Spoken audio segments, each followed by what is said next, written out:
Angelo, Yes. you find yourself in a strange new city and pitiless.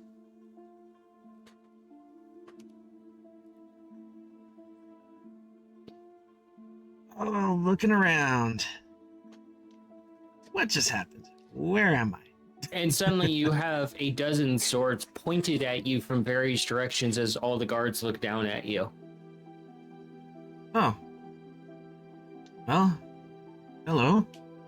One of them looks down at you and you're instantly kind of shooketh because it's this just mountain of a centaur and he has a sword as big as you aimed down at you.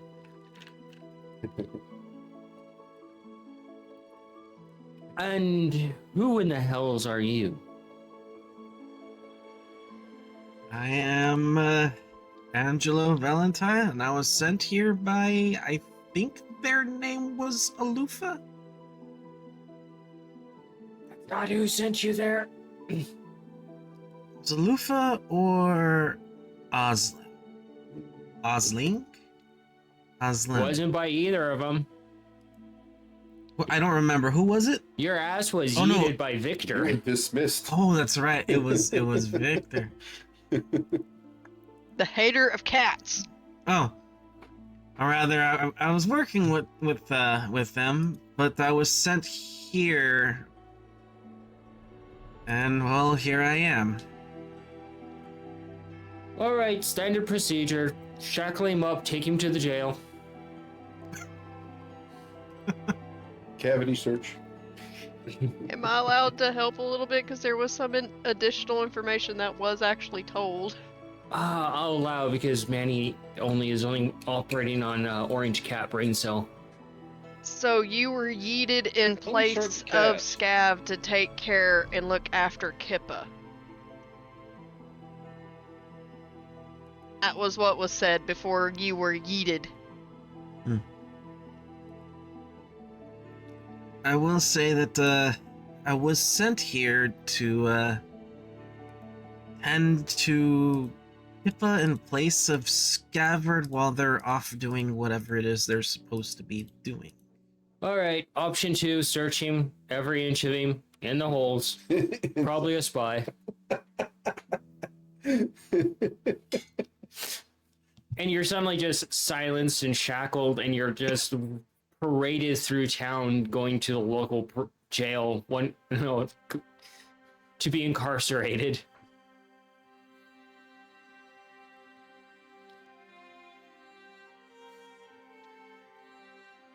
And pretty soon you find yourself stripped of all of your clothing and you hear a gnome. I've always wanted to test this device. It's called the spreader. I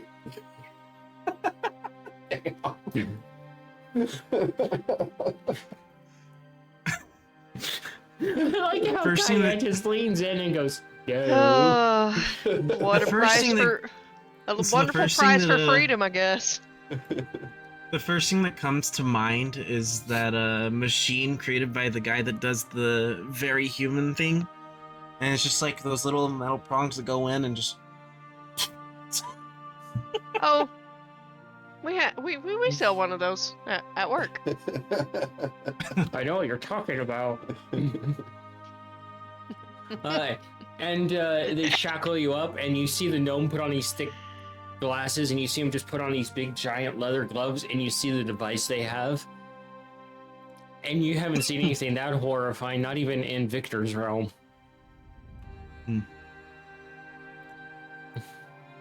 Fun! Well, a new story to tell his new patron.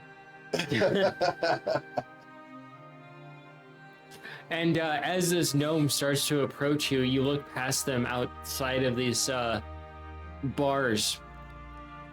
And you see your patron there, and they're like, don't clench, it will hurt more.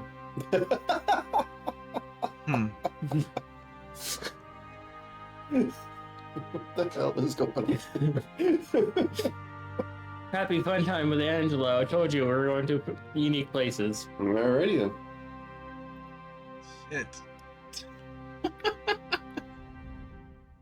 An hour Something later. your character will not do properly for at least a month.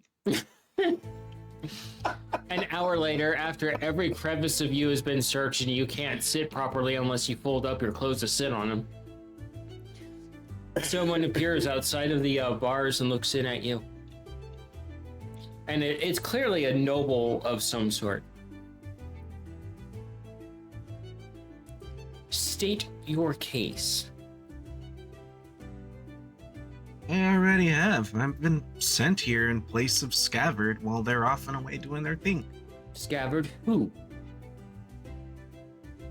I don't know their Actually, he doesn't know his last name.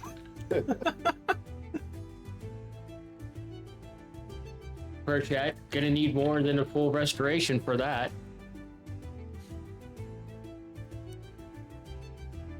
Careless whispers playing.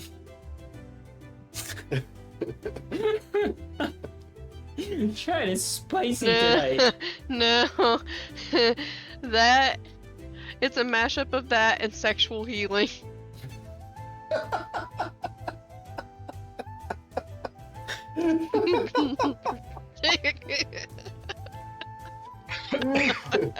Behold, we're boldly going where no stream has gone before. Oh, I'm sure someone's You gone have to there. use the word behold.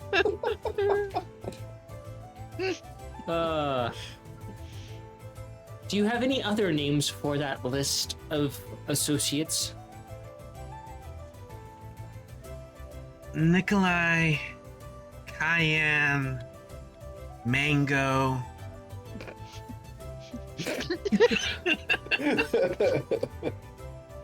Jesus.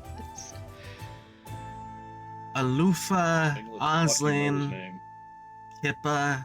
But stop talking. I've dealt with Osling before. They just shudder a bit, like they don't want to deal with her. Like they've dealt with her in court. And they just roll up the scroll that they were writing on and walk away, leaving you in your cell.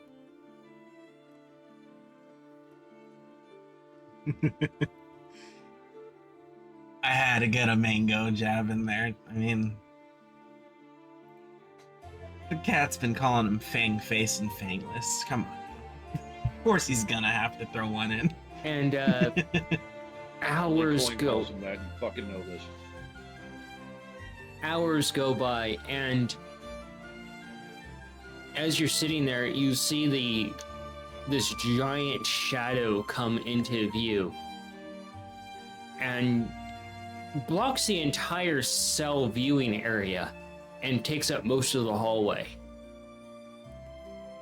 And you hear a voice that says, Sally, can you please move? I need to get to the cell. And she steps back and you hear her hit the wall from how big she is. And the cell door opens and you see another, what you assume is possibly a dragonkin or a lizard folk step in. And they're wearing full armor, and for those watching at home, you know it's Sir Mir. Also, the centaur was probably Troyus. Oh yeah. And you see this tiny little fuzzy thing come in, and she's like, I go. What the was that? The hell was that? Not like a device vibrating or something. Okay, whose vibrator's going off? It's not mine. Tom, you want to control your Autobot. toys there? Your Autobots are turning Decepticons Nate there. messaged me, I was...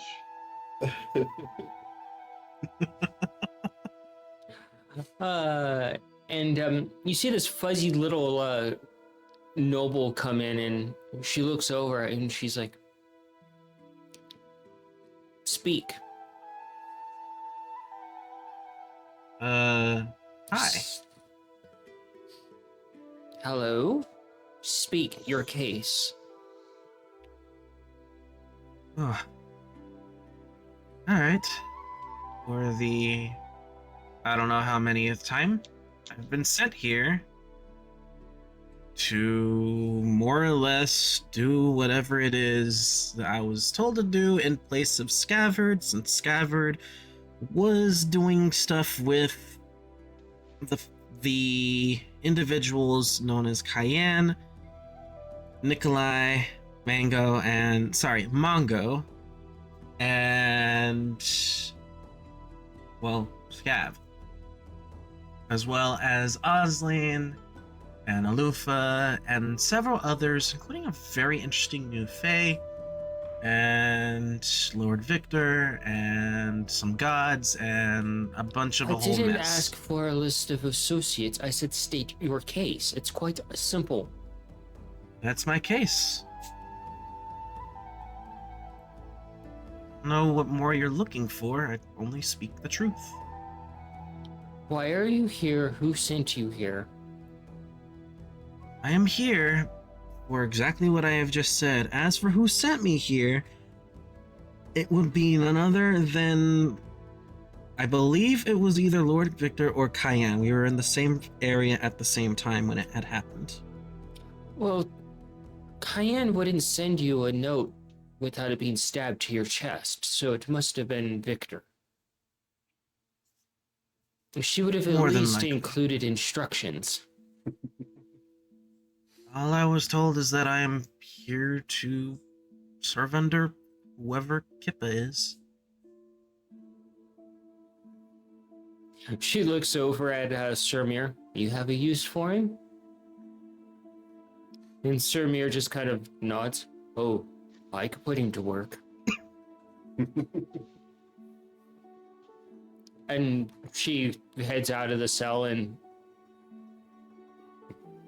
that large lizard folk just looks at you. You can't put a beat on him. And you see the other one crouch down and look in the cell. And she watches Kippa go by, and she's like, I was hoping he was going to fight. Maybe later. And Surmir looks over at you. I'm Surmir. Get your shit and follow me.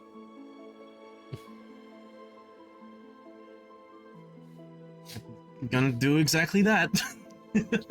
And he heads out of the cell and he walks past Sally. You follow behind. If he flinches, rip his arms off and beat him to death with them. And you walk out of this cell, Angelo, and you see how big she is. You've never seen anything like that. As she looks down at you and says, walk.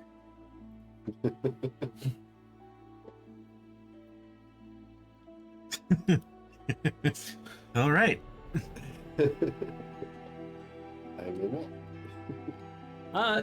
Mongo, jumping over to you, you've locked yourself in one of the meeting rooms to start going full Charlie Day among its walls, plotting and planning.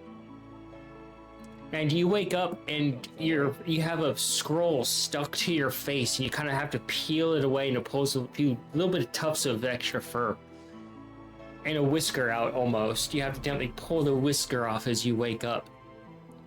And you look around a bit sleepily, and you look around at all the notes you've made, and you basically have been going around in circles with your notes, not making any progress. You're gonna need some additional input. And then your stomach rumbles, and you look over at the sandwich you made, and you're like, I'm not touching that again, no matter how hungry I am. And the sandwich smell permeates you. It's like you took blue cheese and you mixed it into the actual bread batter and then baked it. Why would you do this, Mongo? And it's like pastrami mixed with that's been smoked barbecue style. Sounds absolutely foul. And you Thought. Go ahead. Sounds like something Thought would love. Probably. And you walk out of the room and you instantly bump into Scavard.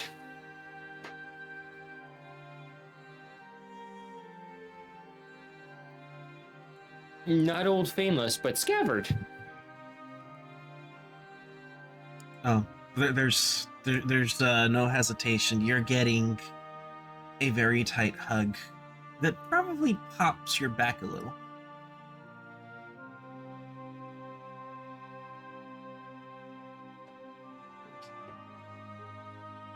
Oh, fuck. What are you doing here? Wait, oh, fuck. How long was I in there? Months. I don't know. It's good to see you.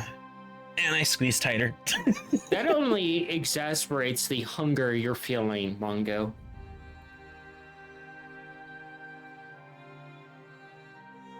Oh, food. Ow, no. Stop down, boy. No. This is your life temporarily. No, Misty Step. And you fall forward into the room as he misty steps to go get food. Get up and look around. Well, that just happened. Eh.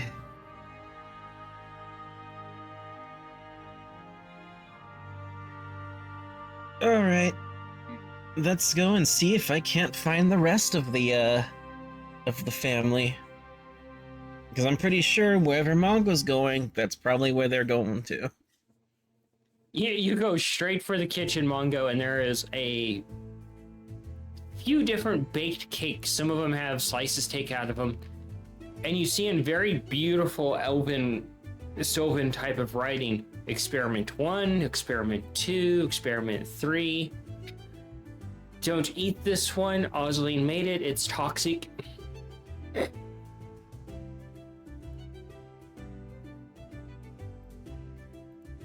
Okay, so we're still in the Fey realm. That would have given Cayenne ideas if she had seen that cake.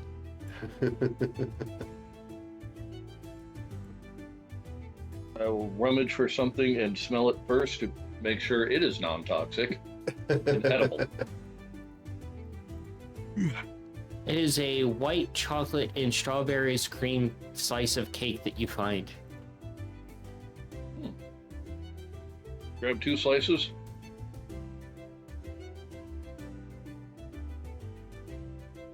One in each paw. Start working on one. Find Scabbard. You nearly Second, bump- he opens his mouth. As soon as you open your mouth, Scabbard, cake goes in.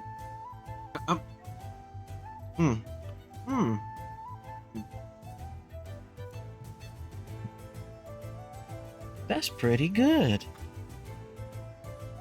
You would know, Scabbard, since you've been out and about the home for the day, that Lufa has made most of these cakes, except for the one that Osling made. That's a very sweet cake.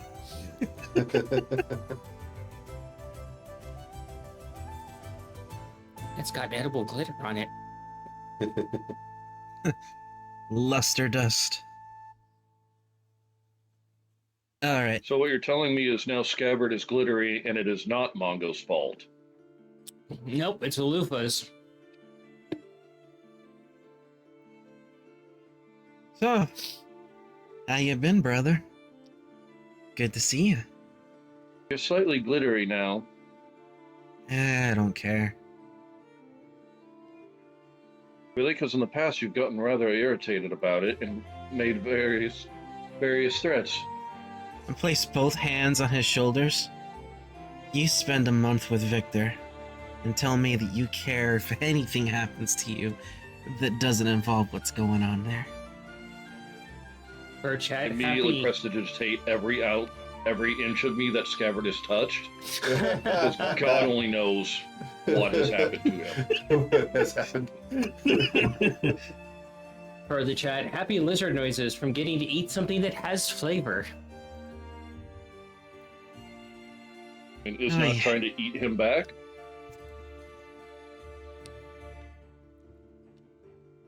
Oh, it's good to see you, little brother.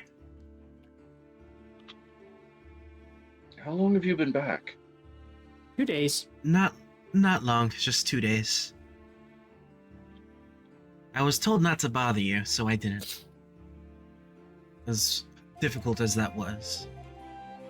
You seemed very busy yeah. plotting. Plotting, scheming, scamming. You know, the usual.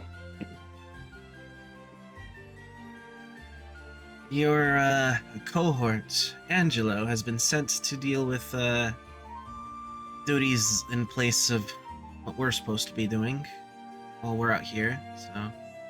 Scabbard, as you say that, you feel something sharp hit right between the scales on your ankle. Yeah! And you look down, and you look down, Mongo, and you see Biddy with a toothpick had just stabbed him, and they're like, yeah! Because they don't know who you are, Scabbard. That's true. And give him a little gentle nudge with said foot, just to push him back a little. And they stab you in the webbing of your foot. What's with the sassy bat? You leave Biddy alone. Tell Betty to leave me alone. What did I do to you? Biddy's very protective, aren't you? Biddy nods, and the little ears flopping back and forth. Break off a little piece of cake and give it to Biddy. Biddy takes it, and you hear from the clear across from.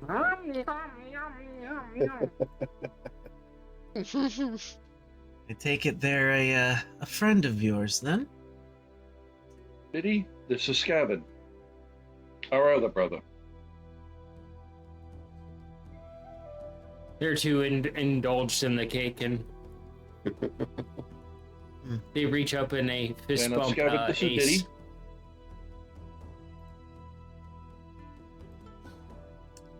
Well then. What have I missed? Seems I've missed a lot. Well, Biddy's the familiar of old Fangless that you mentioned earlier. Biddy's been through some shit per chat. Yes, they have. So he was sent to go cause trouble. It doesn't look like something that would come out of, well, out of Victor's realm. Yeah, Fangless and Biddy kind of got a makeover. Bit of a glow up, one could say. Ah. I see. Well, good to see that things turned out well.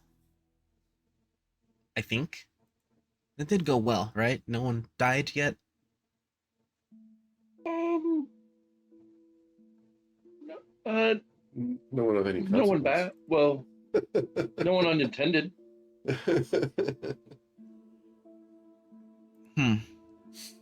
Things arguably went according to a plan.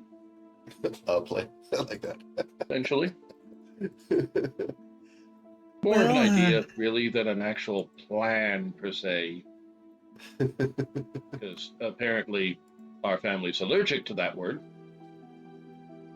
Oh, please. We've had plans. They just tend to become more complicated plans within said plans. No.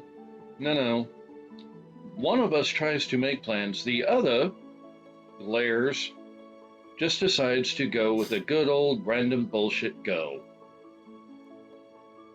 Which, by the way, still not a plan. Doesn't even qualify as 11% of an idea.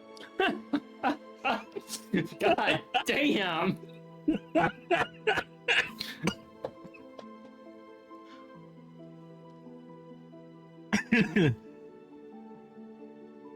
Oh. Well, what do you think the others are up to? Should we go find them?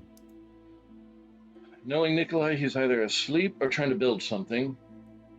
Or fix something. Cheyenne is probably either off doing God stuff or nature stuff. Or both. Either way, there's probably either twigs, bushes, or blood involved. Well, we can't leave this house. I need to get that on a shirt now. Twigs, bushes, blood. Well, let me paraphrase. There's so many ways that could be taken too. We are not allowed to leave the doors of this house, correct? I've been in a room for 2 fucking days going crazy. Forgot the Same difference.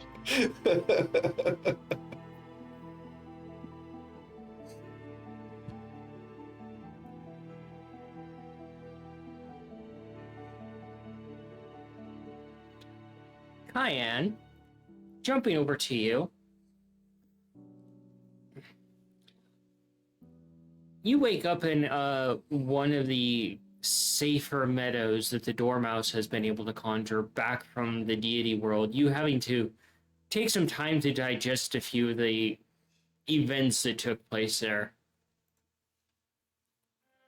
One, having to take Alice there and deal with her. Two, finding out that the Red Queen has already been baptized, essentially. And the third one is still kind of lingering on the forefront of your mind, is heading into essentially what is the Great Hall of the God City, where a lot of the elder gods are, the older, more ancient ones, and seeing Osling basically face to face with another god, essentially a life god, telling them that they're full of shit and the status quo is about to change because they're actually going to do something about the apocalypse instead of waiting for it to happen. And that they're not afraid to allow the other gods behind them to change the status quo. And the elder god basically is saying, we wait and that's how things fix themselves. And another god, elder god, having to basically break them up before they get any closer to each other, and you see sparks flying.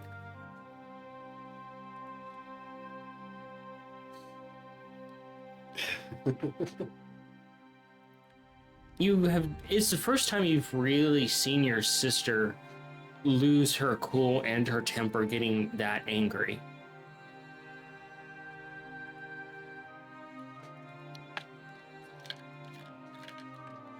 Lovely. The deity retirement home, basically.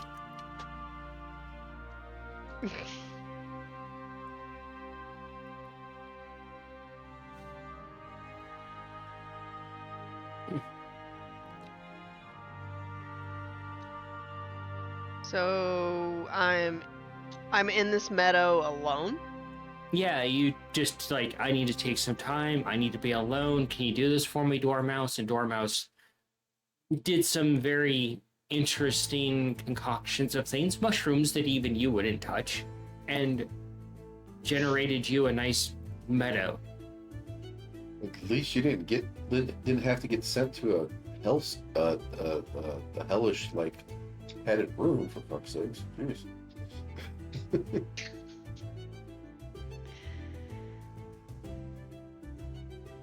I'm gonna sit here for a little bit and wake up and then find my way back.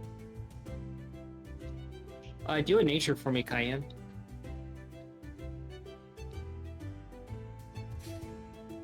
$22. As you start to work your way back, you pick some of the flowers delicately and being gentle about it, and you smell it and you take a bite of one of them. And they're edible flowers, but they taste like frozen strawberry juice. That's interesting. I'm definitely going to take quite a bit of these.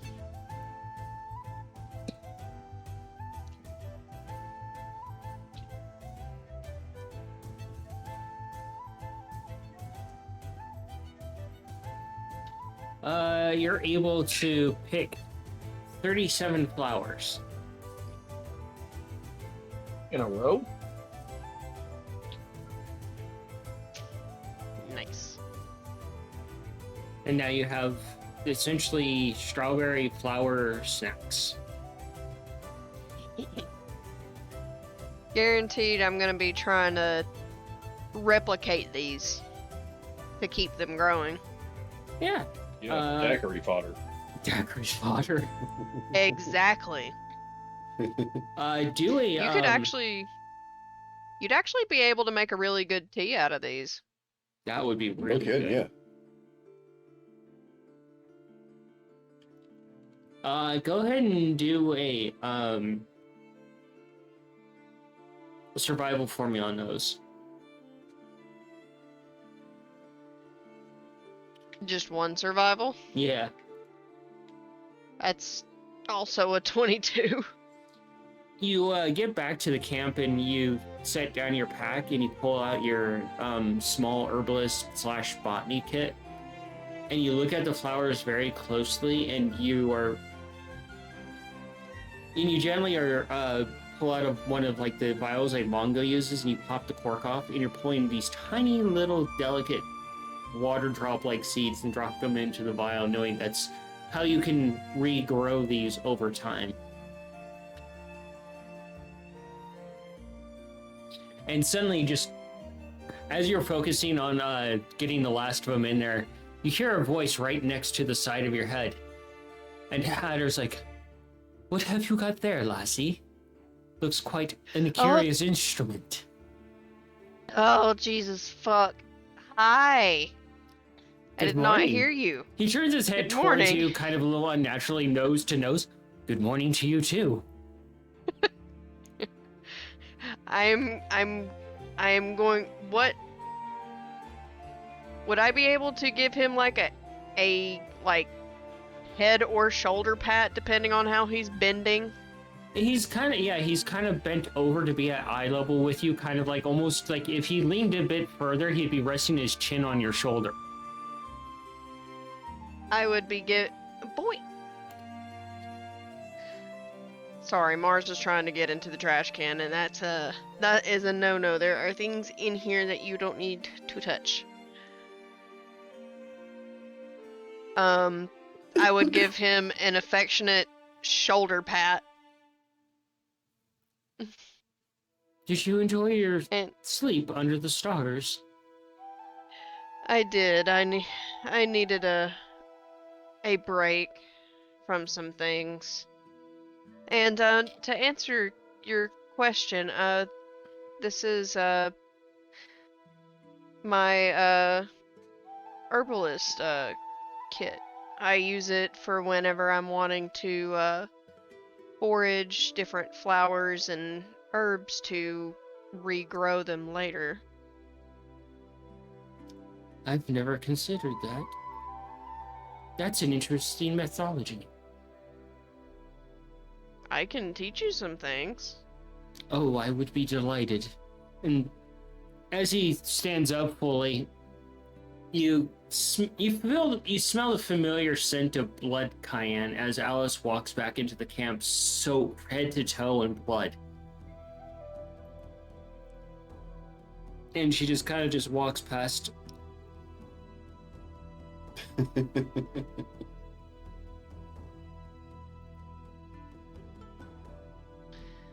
I don't know how to feel about that given what I just dealt with and where I just was. And Hatter looks over. "Deal with some random cards again?" And she's like, "I think I killed an entire deck this time."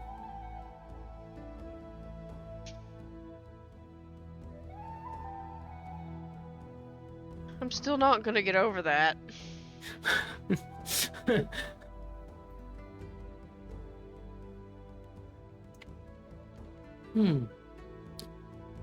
He looks back at you. "I'd be most curious about starting... What is it? Botany? Is it related to botulism?" And he smiles. Can be. Yeah. If you store some food items wrong, botulism does occur. You see him get into his pack, and he takes something out, and you see the glass is thicker because it's not as refined, and you see that there's a cork on it, but it has been wax sealed. And you can see that there's a label on it, but you can't read whatever writing is on it. And he takes your hand and he turns it over and he puts it in your palm. "Be very careful with this, young lass.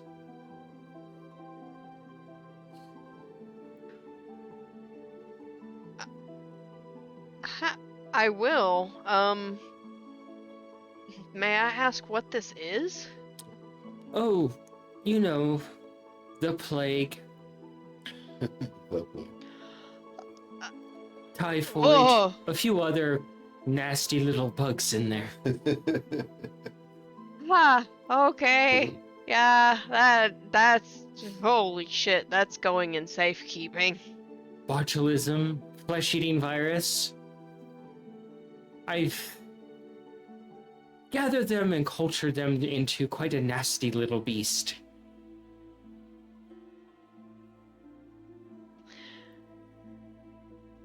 That's very formidable. Oh, and the best part is it's scentless, so it works wonderfully as a undertone for a tea. Oh, oh, oh! Now I know why it was said not to drink the tea. Because guaranteed, there's more than one of these vials, not just this one. Yep. Oh, and just a touch of LSD to make it a little more fun. Of course. Why not? Mongo's like, I want that vial. Look, I'm just saying, under the right circumstances, it could come in handy. That's true. Who do you think's getting this vial? Depends on who's either angered or made the Cayenne happy. I would say, I would definitely say the one with the the more alchemy stuff.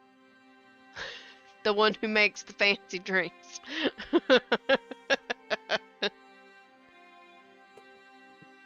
Yeah.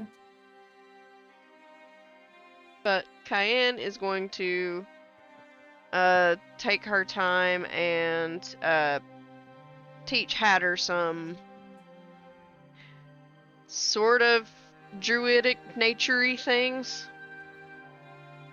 He pulls out a piece of parchment and he takes very astute notes.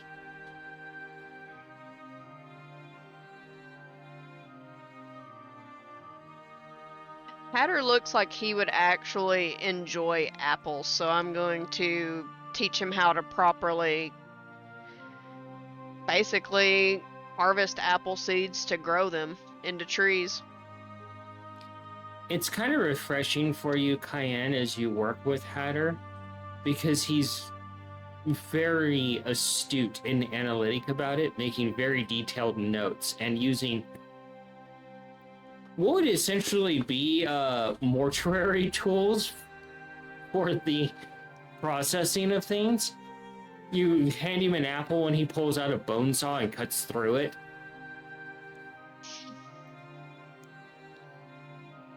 That works.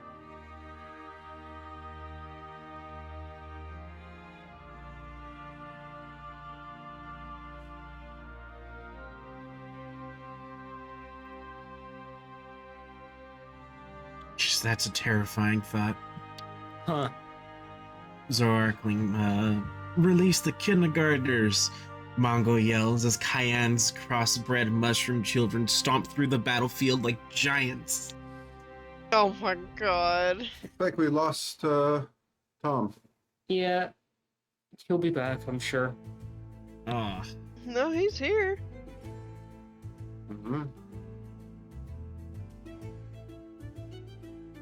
I don't see him. I see him, I hear him. Let me close Oh, and restart real quick. I'm not seeing it on my end. I might have to restart. He's not in the I'ma stream. stay right here. Well, I'm refreshing to see if he pops up.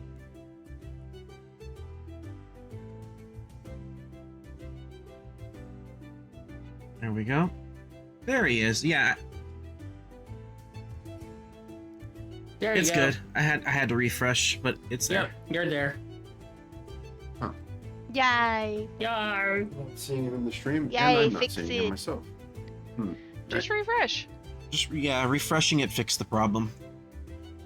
Luckily, everything just goes right back where it needs to this time around. Mm-hmm. Yes, that is a wonderful thing about this. If we could just figure out all the bugs. So, lots of gathered apple seeds and such with you. And Hatter gets to keep them all. And you're gonna go find Nikolai Scabbard? Yep.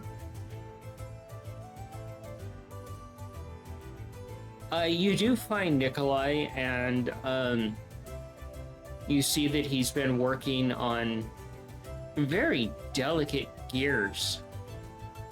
The basic for Nikolai, you've been working on essentially the basics for the basic gears needed for the music box. Okay. It's something that your brain could work on, and you're just waiting on the music cylinder from Mongo to incorporate into it, but you're able to do the other components. All right, the mechanics to move the device. And you see, you're working on one of them, and you instantly see Scabbard pick up one of the gears from the place you had it sitting. You had him laying out on like a three-dimensional schematic, and Scabbard just picks up one of the gears to examine the craftsmanship. What you working on here, little brother? What? What? I will put it back What are you doing? exactly where it belongs. What are you doing? Just admiring your handiwork. You can't just touch stuff, man. That's rich Have coming you from met you. him? What do you mean, rich coming from me? Oh, how often do you randomly just touch things? Why When often? they don't, not when they don't belong to, or not when they belong to someone else. Usually. Doubt. Still, this is actually really impressive. What you working on? There's an idea of Cayenne's to for the three of us to work together to build a music box for someone that she wanted to gift it to. Haven't met this person yet, so I don't know nothing about them. Bless you. Oh my god. Is into it. Huh. Sent you a message, Cayenne.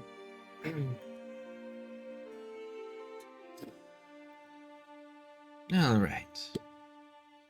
Well, What are you up to? Put that down. I already did. I put it back exactly where it was. Exactly where it belonged. But, what am I Still up to? adjusting my audio from it could be refreshed, I guess. Not much. More or less just getting reacquainted. Figuring out what's what I've been missing. I certainly am glad that you're back, though, to be honest with you. I mean, not just because, you know, of your use, but that Angelo guy never had any chance to really gauge anything that he can do. It's kind of weird, but anyways. But beyond that, definitely happy to have you back, that you're not in that hellscape anymore. It's good to be back. I reach down, give him little pats with the finger on the head. Just head pats.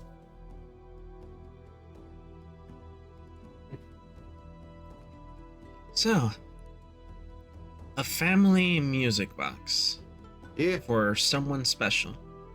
Yep. And you hear Cayenne right behind you. Cayenne, you walk in on Scabbard saying this as you get back home to take him back to Alice's camp.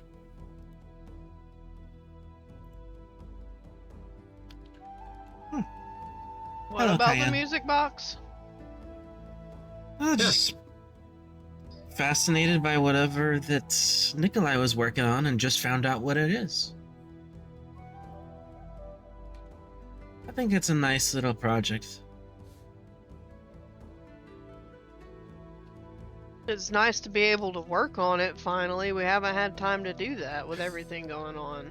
Yeah, we're definitely constantly going. You walk into the party, Mongo, with another piece of cake in your hand, and hear about talk about the music box. He's alive!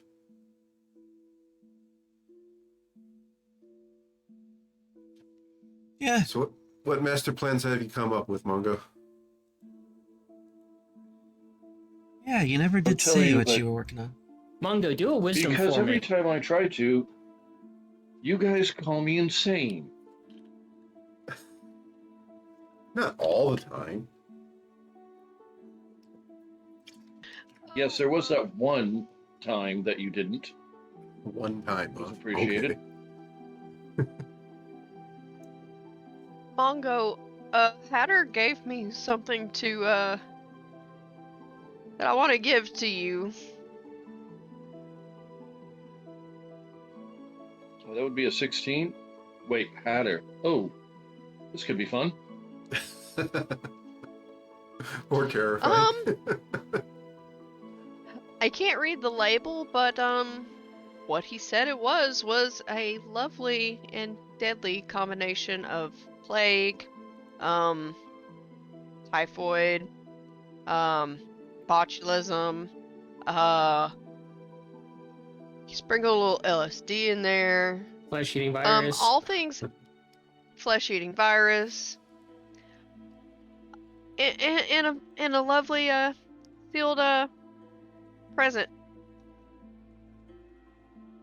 Oh, it doesn't have a scent either.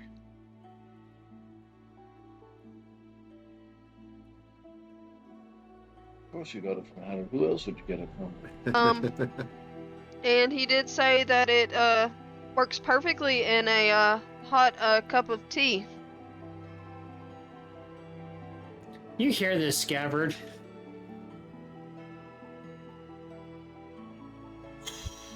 It's times like this, I'm glad that I'm immune Oh. to poisons. Did anybody tell you not to drink the tea, Scav? I think we just found out why you're not supposed to drink the tea.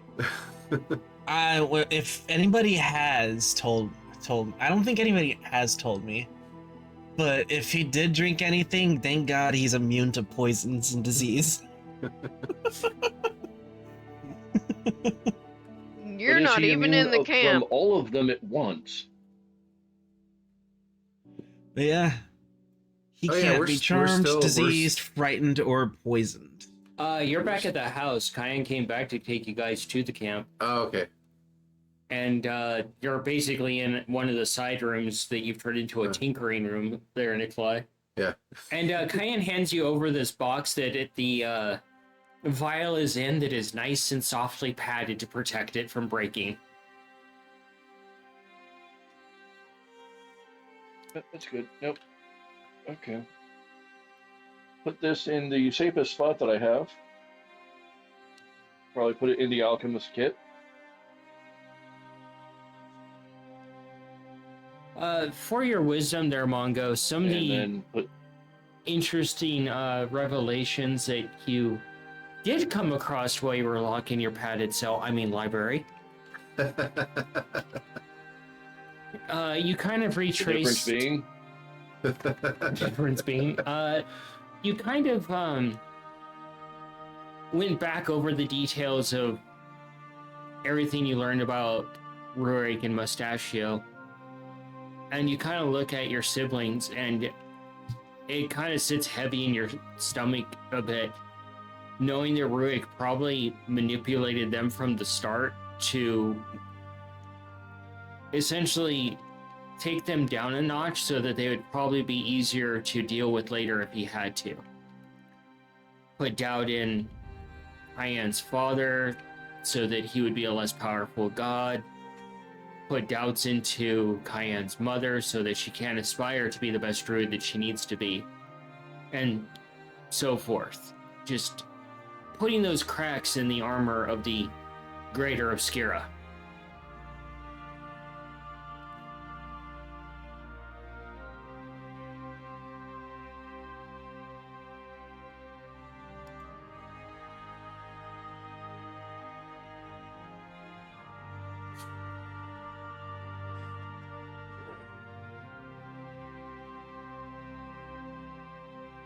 I think I just pissed off Tom again. No, that makes sense. Nikolai, I don't suppose you ever wrote down that actual spell that I asked you to, have you? What, the, modify memory? One from the Realm of Fire? The one we got from our tongueless friend? Ah, yeah, the modify memory run, right? Mm-hmm. Yeah. This is me, the player, speaking. I believe that was already accomplished. Yeah, you could just hand it over to him. Yeah. Oh, I thought I heard giving it to you. Weird how like I can remember things and then sometimes I can't.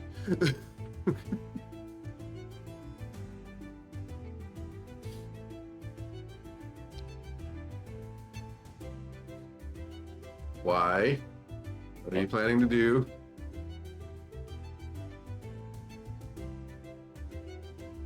I think undo would be more an appropriate word, but yeah. Yeah. Ooh. Oh, you're talking about all the shit Rurik did to everybody?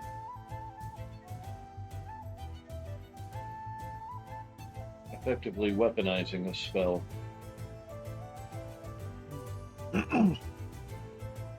Wait a minute. Against Rurik or to undo the modifications that he did?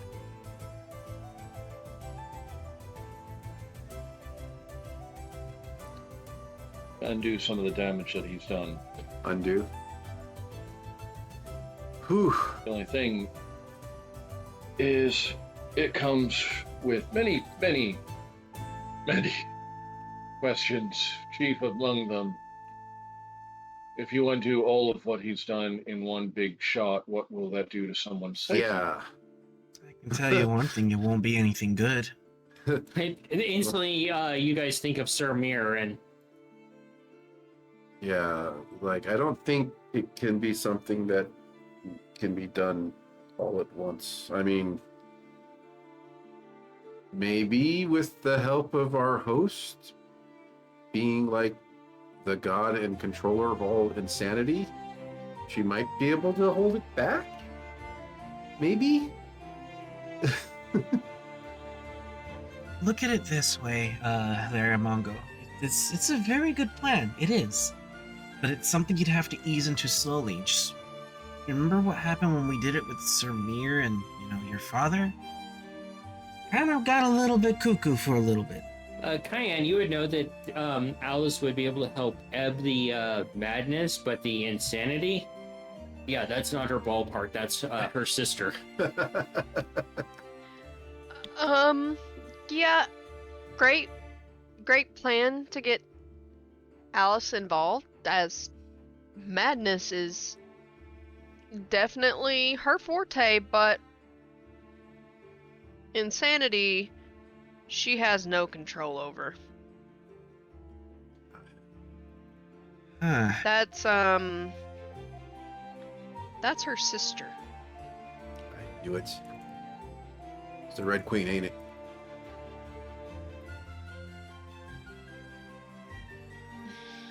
Well, This is the it's first definitely something. first time you've heard of this, Gavard, and it's a nuclear bomb dropped in your lap. Everything we've seen and everything she's told us made me think so. So, we have a goddess of madness who happens to have a sister of insanity, And they ain't friends. and they're, as Nikolai said, not friends. but we would need them to work together. Cayenne, you would know that ain't ever gonna happen. That will not happen. That has as much a chance happening as the chance of Osling dressing and living as a loofah. I think we could get her to do No. that. You don't think so? Clash of You lightning will be- The right outside. spell, I can make it look You like she will has. be However, I'm not dragged. suicidal yet, so that's You probably a will bad idea. literally be dragged slowly to the coldest reaches of her essence and tormented for the rest of your eternal darkness. Okay. Although, and I'd have to check with Bloomtree on this, there may actually be a timeline out there where she just naturally does that. That's funny. Cayenne, you would also be able to share with Scabbard, since he hasn't been around, and that gods essentially can't kill each other, that it's forbidden.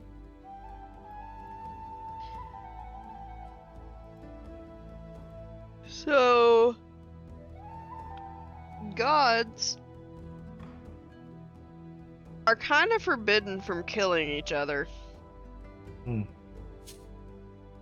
That's not to say that the fuckers don't try. Try. The vast wealth of knowledge says they've succeeded. But Well, And we hence can't why it's been directly try. forbidden, but it, as I said, it doesn't stop some, whether major or minor or whatever the fuck, from trying. Yeah. makes sense. Order needs to be maintained in order for it to actually work. But at the same time, needs to be a little bit of that chaos as well. So, Throw hands up, god politics suck. let's see.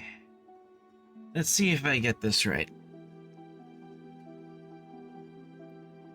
We're dealing with an issue created by Rorik, who originally was assumed to have been the clone Rorik, or Mustachio, but it turns out that Mustachio is actually good and Rorik is evil bastard. But at the same time, we're also dealing with stuff that directly involves the gods not acting upon their duties, which created this Stop. whole mess, and now Stop, they're too stop, lazy stop. to want to deal with it. Scaff, there's one little detail that you're incorrect. Rurik is not particularly evil. He wasn't a good guy. It's his clone that went too far, way too far. I think the rest of the kids would argue that point. I'm not saying. Uh, Yeah, I'm there's a not couple saying of kids that that. can argue that point. I'm not saying that Rurik was innocent in any way, shape, or form. He's gone. Don't care anymore. But this thing running around is not Rurik. It's a copy of him. But that's all. It wasn't devil's advocate here. It was just a minor detail. Right. My apologies. The clone of Rorik, which killed Rorik, is now creating this whole mess, but also another clone, which happens to be your father, that tried to fix some of this mess, but also No. the inaction Not of He was not a Clone. clone. He was just another person from another a reality. separate person, right? I'm still trying to understand this whole semantics here. It's That time a variant. little bit messy. Rorik from... It's not that messy. Not that messy. Mongo, this is more messy than the thoughts you sometimes have with some of the chaos theory that runs through that crazy mind of yours. As brilliant as you are, I am terrified to think what insanity lies within that head. No, don't be scared unless I'm using Plan 47A or B or any of the variations of Plan 47. Per the chat, Then you've got nothing to worry about. the clone work isn't working alone. No, that's true. Yeah, he's not. We also know that some sort of being is also helping this clone, but at the same time, said being is also causing a bunch of strife with the gods, which is causing strife with mortals across all the planes. Now all the realms are in trouble. Now we have to go and clean up this whole fucking mess because someone, more than likely, couldn't keep their pants on. Does that sound about right? I don't know where the pants are on. Cayenne, you would be able to interject and add Really? another correction that essentially there's an imbalance with the gods, and that's part of what has to be fixed.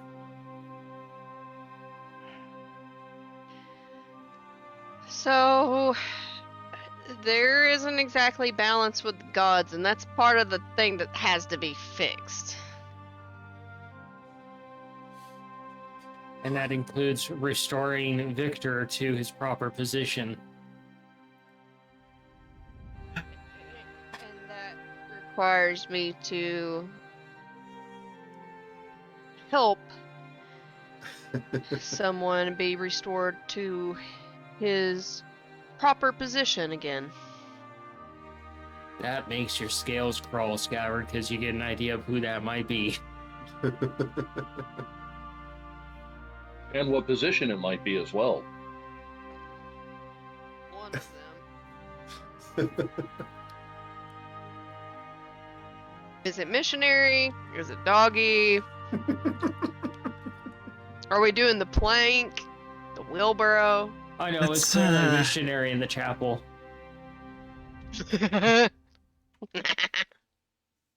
Did Scabbard have a stint as a missionary. cattle rancher? Missionary at the pulpit. So, step one, take care of this thing's little, whatever the hell it's called. I don't remember. It's fucking anchor. Yeah. Step two, we restore Victor's status to godhood. Step three, we figure out exactly where, well, we take care of other duties first. Then we figure out where said clone is and who's working with them. You already know where everybody here already, except for you, Scabber, knows exactly where he's at. He's in the capital of Essencrest, basically desecrating your parents' home. Did you not think he was at Essencrest? Where do you think he's at? Scafford doesn't know. Yeah, you hear Nikolai say that, and it just kind of drops into your stomach there, Scabbard. He is in Essencrest. Is that what you said? We skipped a few steps. I mean, we also got a big critter to fight and a question to ask. Yeah. Oh, that's right. This, Jabberwocky thing. Yeah. Which, by the way, What in are the we ever going to hells look is up that? information? Or... Exactly. Apparently, we're just supposed to distract it, I guess. So, did you spend any time on figuring out how to do that, Mongo? Maybe. Maybe. Well, share, brother. I don't actually know if I did or not.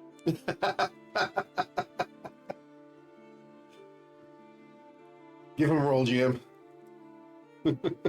I missed what was said.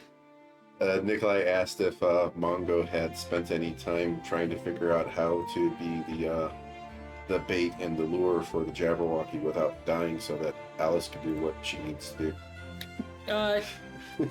I'll give this one to you, Mongo. You just look over at Scabbard.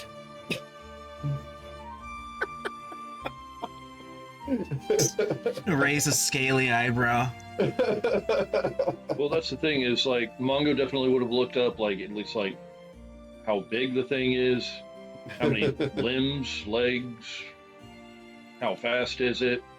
That's Does it a, attack, like, with arcane or physical or... that it's kind of hard for you to pinpoint because it's a creation of madness and sanity, so it kind of changes with the will of the creator and its own will, much like anything else that you've been dealing with Alice and her problem. It's an amorphous beast. Yeah.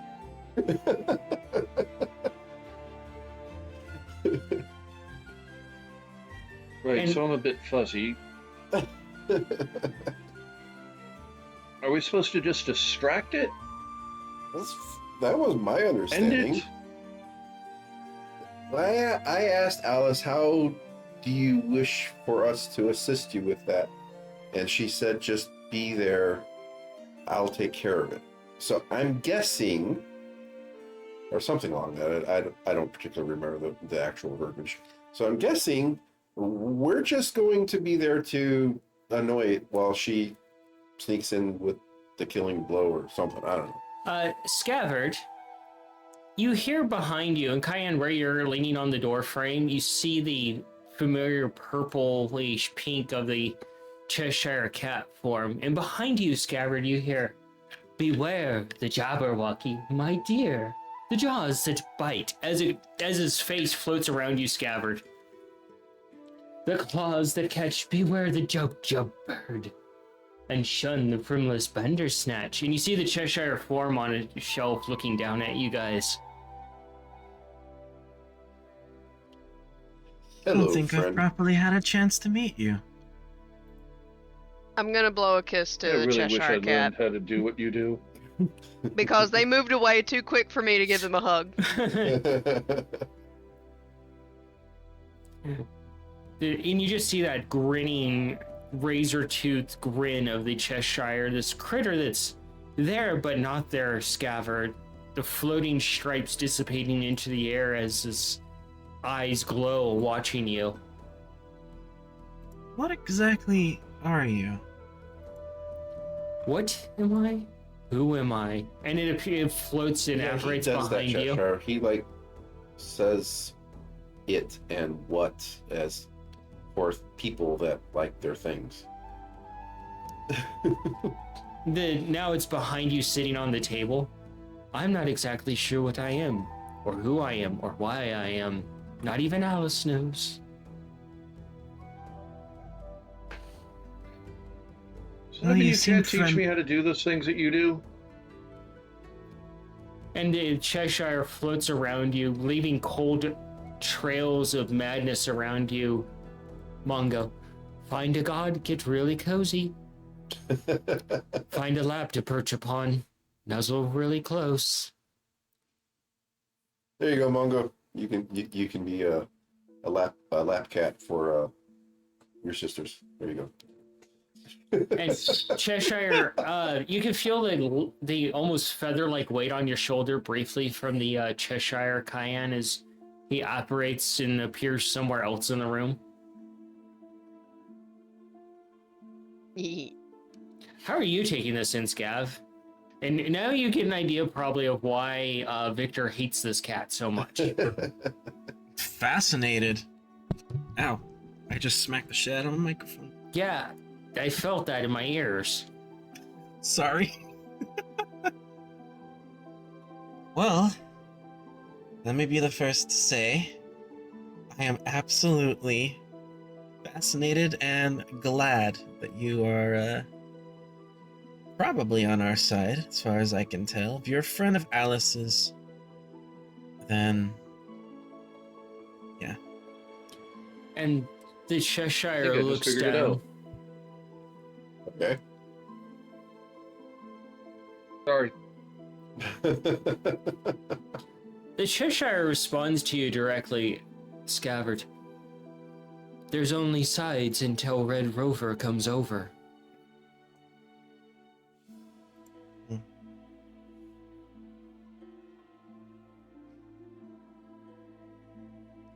Has Scav met Alice yet? No. So who and where is this Alice person? Still haven't had a chance to meet them.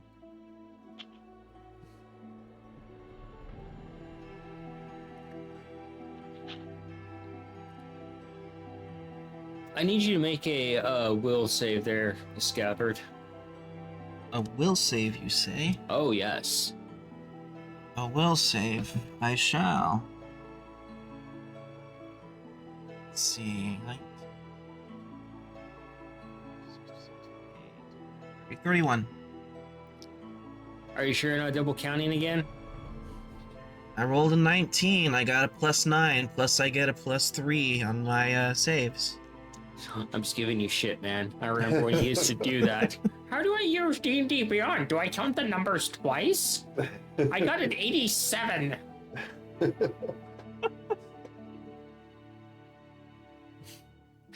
The Cheshire looks over at you. Anyone can find dear old Alice if they look deep enough in the grinning madness within the pit of their stomach. And you can just hear, like, feel it in your gut, Scabbard, briefly, unsettling you.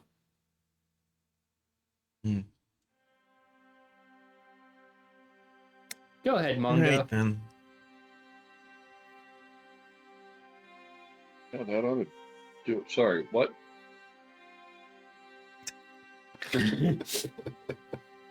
I know you're going to say something over there, Mr. Smartass. So I got distracted. I think I finally figured out how to get Mongo to do the Cheshire thing. Okay. Let's hear it. I just got to get the right spells. Well, yeah.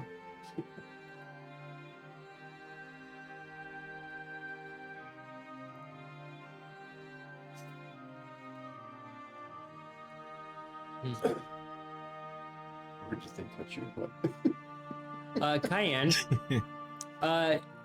you probably, you as the kind of like, you know, the mom of the group, unfortunately, the big sister of the group, know that it's probably time to get back to Alice's camp. Yeah. I just kind of wait until things come to a winding down point. Pack up some cake as well to take with us, so we can have some messy snacks on the way. Hello, cheese boy.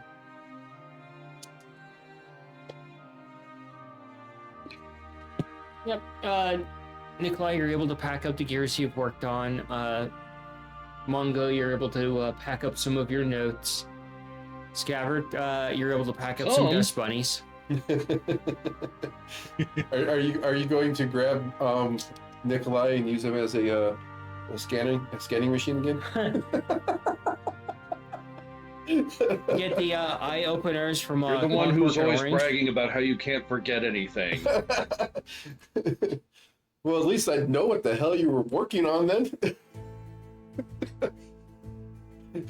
Like, to be A lot of fair, time, I don't fucking know. that would probably be the perfect thing for Nikolai to do on his downtime, would be to just like, hey, I'm bored. Use me. I'll be your memory bank. Let's make something out of this. Tell me I'm wrong.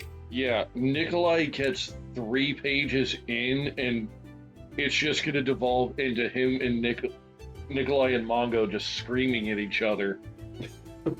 Why? It doesn't make any sense!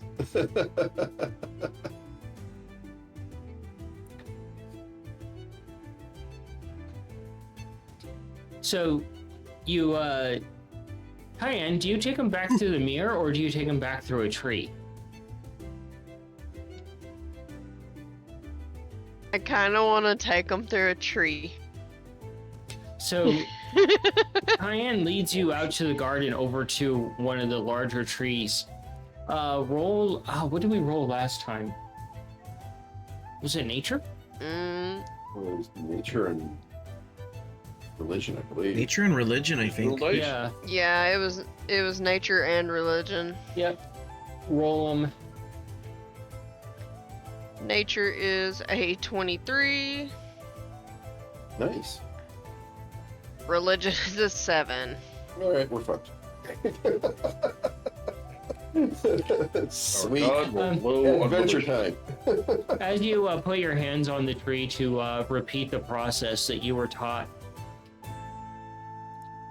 you hear the tree and speak back to you. And what do I get from helping you?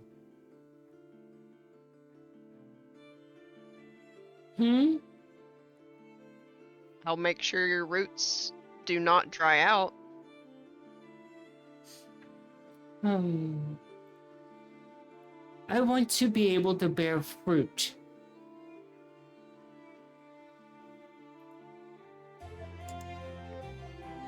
I can see what I can do. You just hear this one, the three of you hear this one-sided conversation. I ain't gonna question it. I know she can speak with plants. Have you not done this yet, Cayenne? Are we your guinea pigs? You do this small thing for me and I will help you in your travel. And you see the leaves shudder on the tree a little bit. I will see what I can do about helping them being able to bear fruit. Do deity logic. Lord. Really, Dice? That's a You 5. would have advantage on that because Scabbard is present. I guess, Okay. yeah. I guess technically I am one of your paladins, considering I'm a paladin to all the beings. Well, with advantage, it would be a 12. You guys are standing there. You guys kind of sit down for a few minutes waiting for Cayenne to do her job. And it takes you, time starts to pass as almost an hour goes by as you work on this tree. Just using the utility you have and what you have available. It's an old tree, but you manage to find a way for it to bear fruit, and you're like, you kind of look at it a bit and you're like, those are going to be really sour lemons. Those are going to be like nuclear sour lemons. Are we talking about like Atomic Warheads candy sour? No, we're talking about like tablespoonful of malic acid. Oh, fuck. Fuck off. There ain't enough So would the phrase sweetener in the now be world to make that taste good. When the cayenne gives you lemons?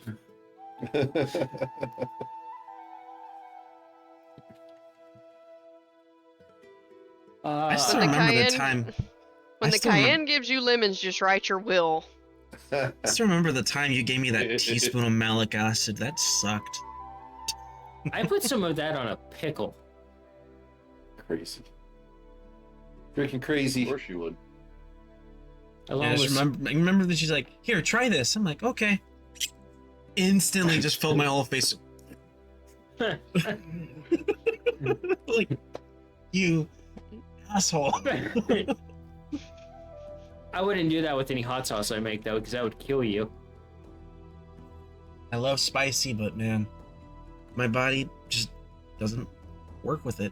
So It sucks. you see Cayenne and she walks back to the tree and she puts her hands on it, and you see the tree split between two pieces of bark and become round and open, and you can see the Alice's camp beyond it. You guys are familiar with the camp. Hey, Scabbard, you're like, huh? neat trick, sister. And It's that's a pretty neat trick. that 1 point exhaustion you got rid of is now back. Yay! And you guys are experiencing her creating a portal to another place for the first time.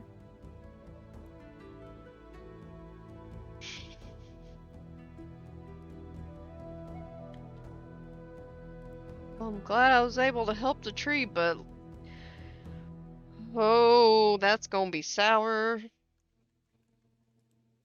What's wrong? You guys head through. You probably usher them through pretty quickly because it takes a Yeah. lot out of you to hold this.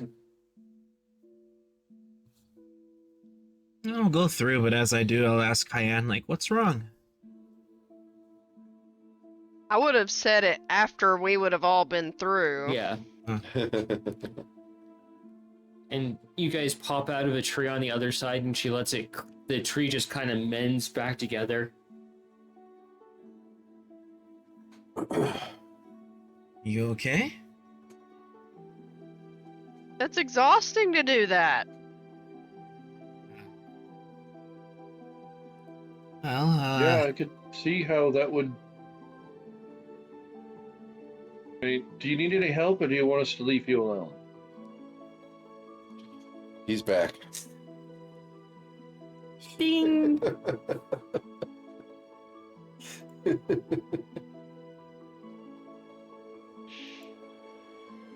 Oh man. Tom, chat just hit you directly in your heart. Oh, bakeries are definitely gonna want those. Super sour lemons? Hell yeah. Imagine Yeah. the lemon bread with those. Especially if they still have some good lemon flavor.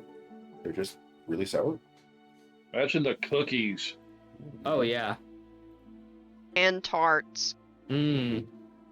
Lemon tarts? Mmm. well, might be able to help with your permission. And you hear from as you turn towards your sister, you hear from behind you, and you can feel the very tip of a blade at the back of your head. You touch her and you die. I don't know who this is or what this is. Don't know why it is. Scabbard. That's a sword. Well, no, this should is know this is by out now. of character. You, Cayenne, from where the three of you guys, you look over where you're standing. You see Alice is standing behind Scabbard, and her arm is outreached with the Vorpal blade almost touching the back of his head.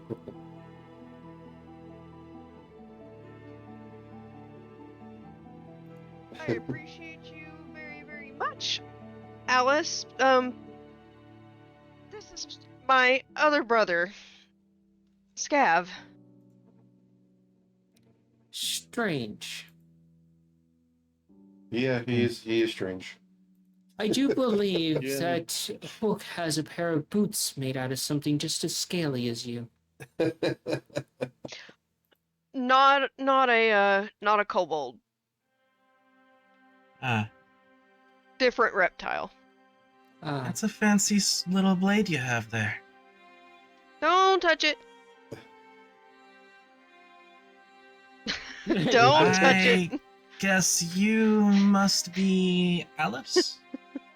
And she looks at you and she's like, and you must be slow. I like her. Yeah, this is Alice, our host. Or hostess. Chad says, could you all stop making me hungry? Yeah. It's kind of our MO over here. No, Part of our Food. shtick, it seems sometimes. Unfortunately, you must suffer with us. I made cheesesteaks yesterday. Oh, they were so good. That sounds good.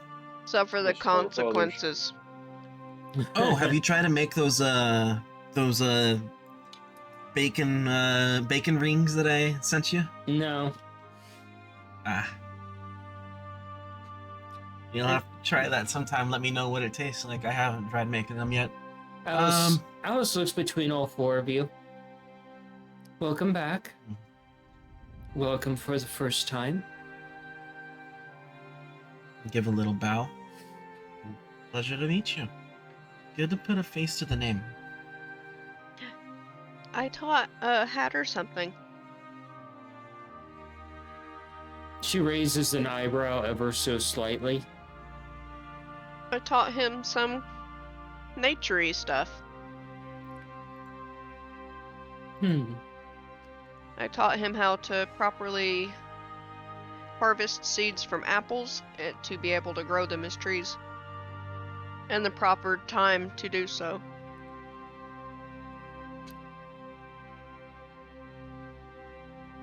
No jokes intended, but I hope it bears fruit. Good one.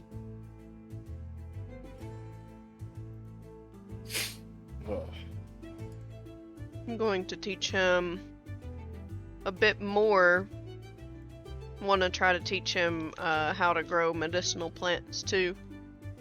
Apples are medicinal, but there are better medicinal plants that can be used as well. I just have to find some. He seems to have a particular knack for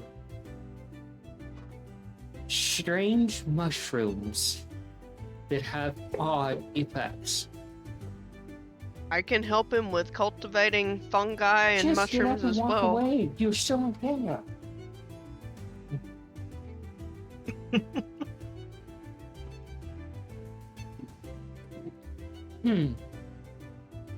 And you see her move her hand scabbard and the blade disappears.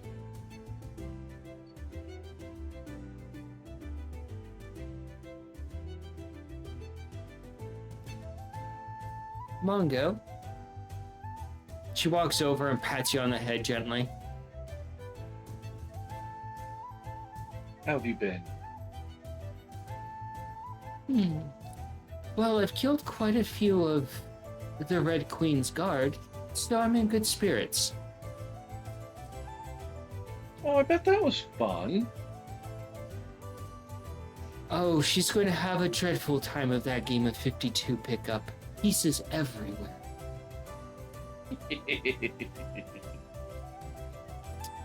And you're just kind of remembering her coming back just soaked in blood, cayenne.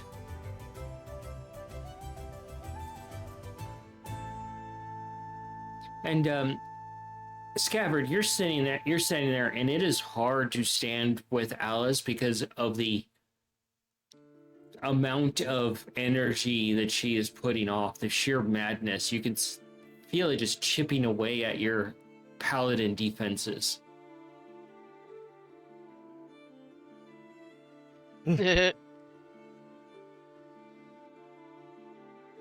Just give in. Just give in. It's okay. I give in Yeah, sometimes too. because we need Scabbard going crazier. No, wait, if he's already crazy and she drives him mad, would that possibly sane his ass up a little bit? The second brain cell unlocked. Can you handle that much power in that little kobold, though? That'd be kind of scary. I don't think it works that way. Yes, there is a cheddar. He's behind me chilling out. Per the chat, he's going to be Alice's Johnny Appleseed and have some carnivorous apple trees soon. Be like Audrey, but they're apples that open up to be able to eat things. The little seeds are actually the teeth. Yes. Yep, that checks out.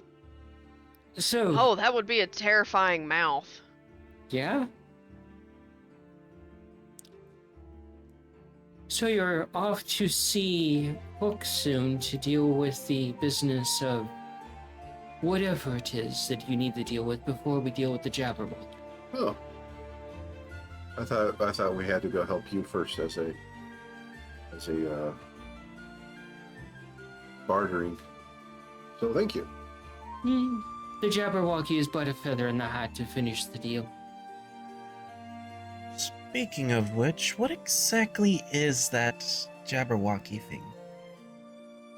She smiles a bit, and you can just feel an instant chink in your armor as she scabbard. Just all the way to your core. Like, that was violently unsettling to you. Oh, you'll find out soon enough. I hope you don't taste good. Is there any way we could... Okay, so it likes to eat things. With its many heads, of course. It's many heads. Okay, lots of Okay. heads. Okay, that's Is a it start. scaly or furry? It depends on the weather, dear Nikolai. Oh God. Okay.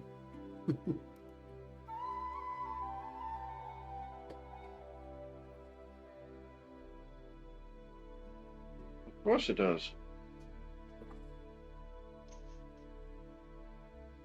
She walks to the. But what changes depending on the mood that it's in? Doesn't everything exactly change on its mood? Weirdly, that kind of makes sense.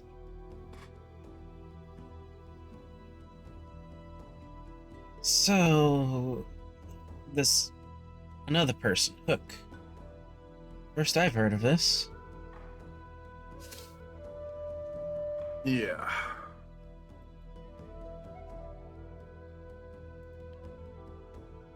How long do you think it'll be till we get in contact with our friend Alice? Oh, my current mood says tomorrow. Maybe I might surprise you and it might be the middle of the night. Screams could be delightful.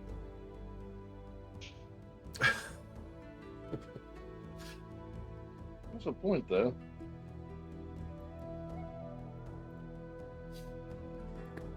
Scabbard, do a religion for me.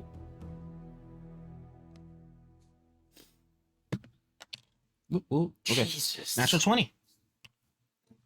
It sounded like a fumble on all sorts of fronts there.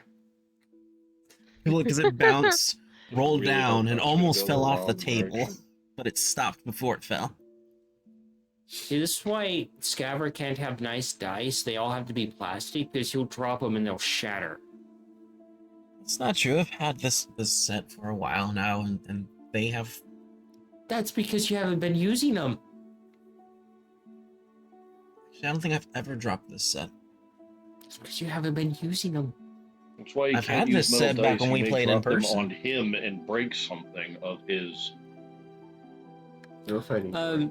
Scabbard, you've kind of documented the various gods and their effects as you've gone along. Alice is a completely different beast. Even with your paladin training and your ties to gods, she is just, her presence is ripping and tearing apart your morality and defenses mentally and physically. You're feeling the strain on you. You're like, I'm gonna have to take a breather from this lady at some point because god damn.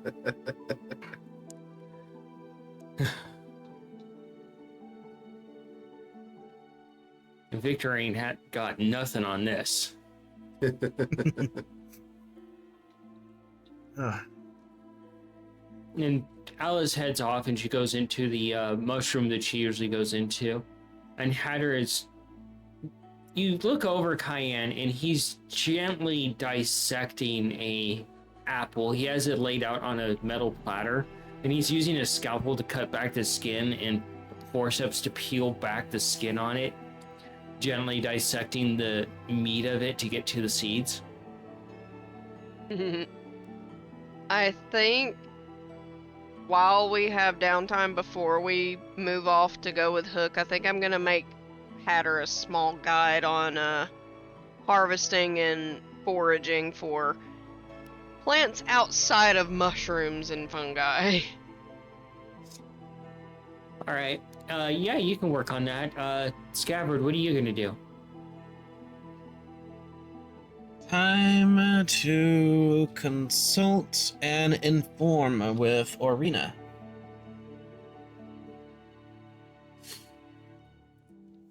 You go to open your book and you get it open and you see her hands come out and slam the book and you see a sheet of paper that goes out. Nope. Fair enough. Oy. Like she doesn't want to All be right. affected by whatever the hell that is. At some point in the future, I'm gonna have to go back to the Temple of the Gods. Kind of funny, actually, giving it such a name.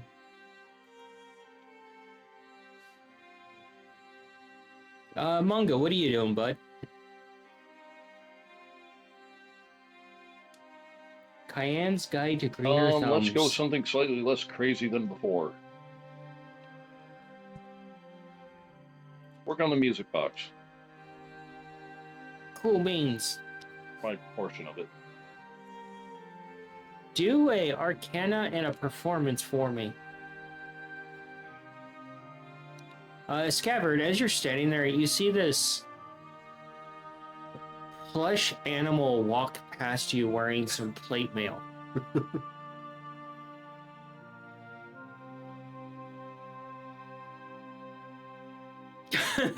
Do many things, and yet I still see new things that surprise me every day. You're like, what did I just walk into? Nobody else in the party even bats an eye. They already know who that is. You're just like, what? And then you hear laughter from the table as you hear Hatter brush everything aside. Tea time! And you see the various citizens of this area come forth. You see the white rabbits like, right on time. And sits down in their seat and grabs a tea plate and you see Dormouse sit down and she's like, ooh, I can't wait to see what's in mine today. I'm excited. And you see just like the most perplexing characters, Scabbard. You see this little mouse that just looks like they've been dragged through a gutter. They're unkempt, they're mangy, they're frazzled, they look scrawny and like they don't eat much. And you see a very dapper white rabbit with various pocket watches and well kept, and you see that flesh animal sit down as well.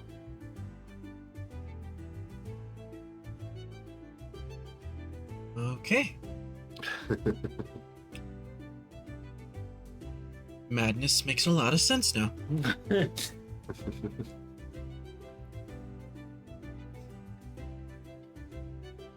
And the rest of the group's not paying any attention. They're just used to it already. And you probably hear Nikolai pipe up, don't drink the tea. Noted.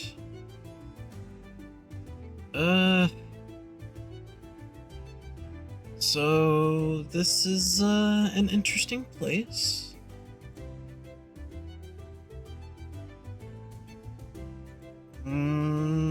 If you ever need some alone time and some quietness, just ask Dormouse. She can get you into a quiet place.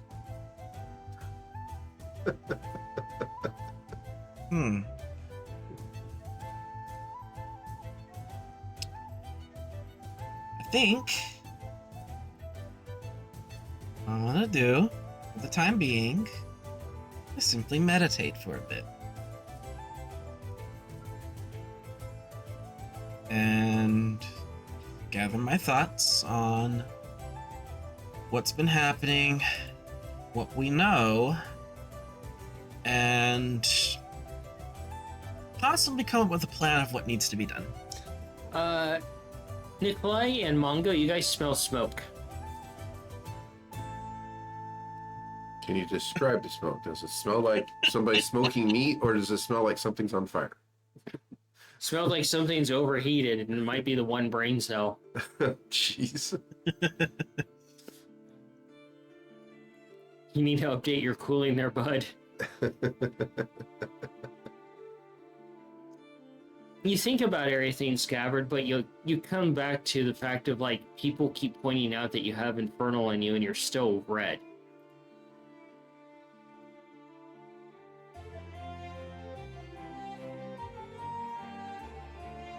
That is odd. Definitely something that doesn't make sense. Something to worry about it for another time, though. Cayenne, after about an hour or so, you're able to work on your book, and you see the usual performance of Dormousing, indulging in the tea and falling from her seat, not moving on the ground.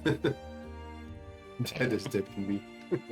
And Scabbard, the loud thump startles you, and you see the Dormouse hit the ground, and you see foam come from her mouth and her body not moving. I'm pretty sure that Cayenne has known how to there's something she could put in the tea to counteract to make it safe for everyone to drink. Yeah, you've gotten time, and you're like, it's a pretty normal thing, the weirdness that happens. It's like clockwork almost. Like, she drinks the tea, she dies, she comes back. You know why that happens.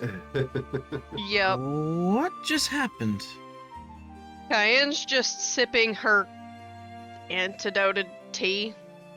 It's like, this is normal. Surprisingly enough, with the antidote in it, it kind of tastes like if you took fresh orange and dark chocolate and brewed it down into a tea with hints of raspberry. That'd be nice. If it wasn't going to kill you. Can I echo this earlier statement of the chat? Yeah. And then as everybody is working on... what was your roles there, Mongo? I got a 27 and a 26. You actually work with Nikolai pretty well. He lays down a square, not really a square, more of rectangle type of piece of copper, and you're able to mark on it the note pattern that you want to put onto the music box, so that he can just make it round and it will work. What song are you going to put on there? Never Gonna Give You Up, Never Gonna Let You Go?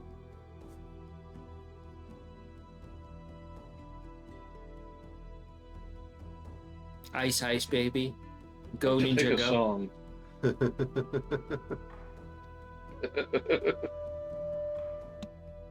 Rob Zombie's cover of Blitzkrieg Bob.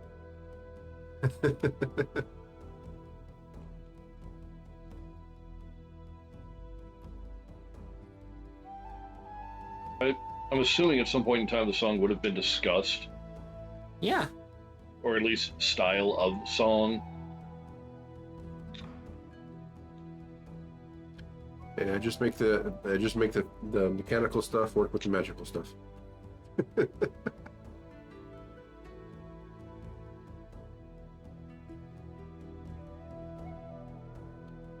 For all I know, it could be Twinkle Twinkle Little Star. That was weird. Everything broke for a moment, but now it's fixed. Yeah, you fill out a chat there, bud. Now you're back. And check your link and URL. You're back without having a background. Yeah, but he's got an outline around him like a cartoon. All right, give me one Look, sec. if anybody's going to have it and be appropriate, it's going to be him. It's true.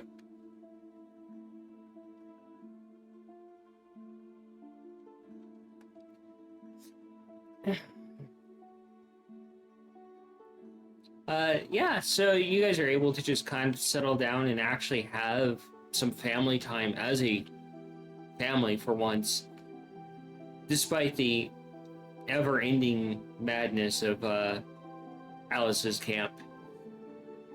This is gonna temporarily disconnect, but this will fix the problem. One moment. Mm-hmm.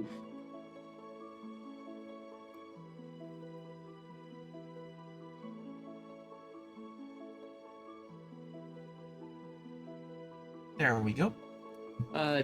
Scabbard, as you're looking over, about 10 minutes go by and you see the dormouse pop right back up and she just coughs out the rest of the foam. She's like, oh, I like that one too.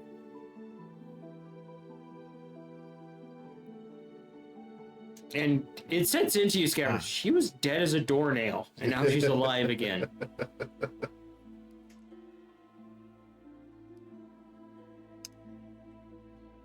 Right. Huh.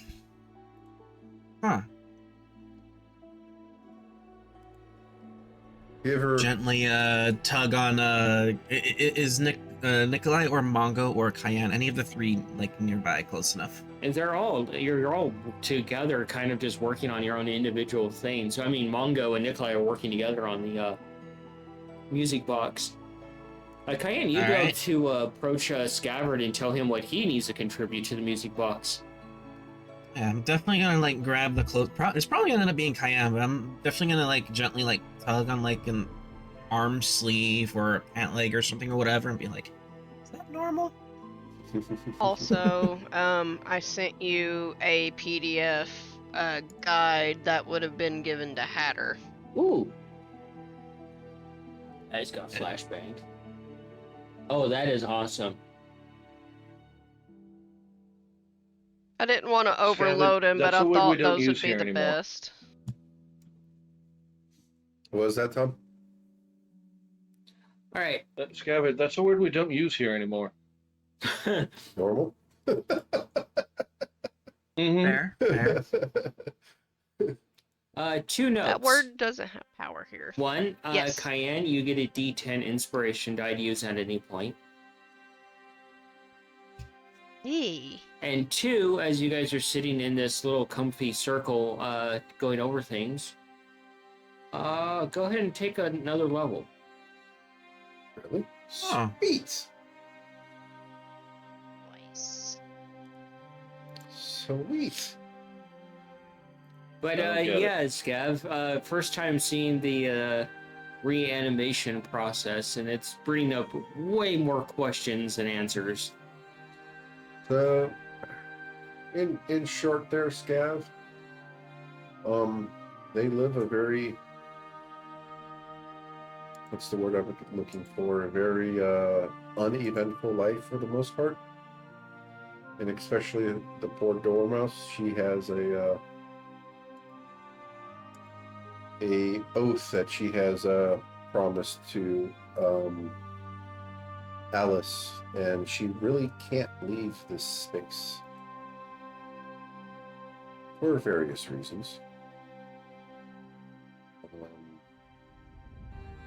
So if you ever want to contribute to her well-being, share with her vivid details of any wilderness that you've been in, so she can approximate that wilderness in her confined space.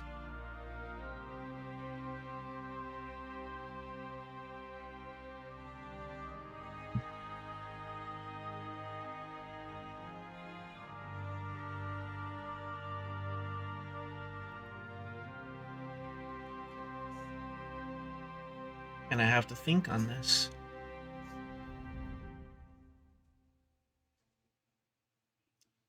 There are quite a few places that could be shared. Some of them nice, some of them not so much.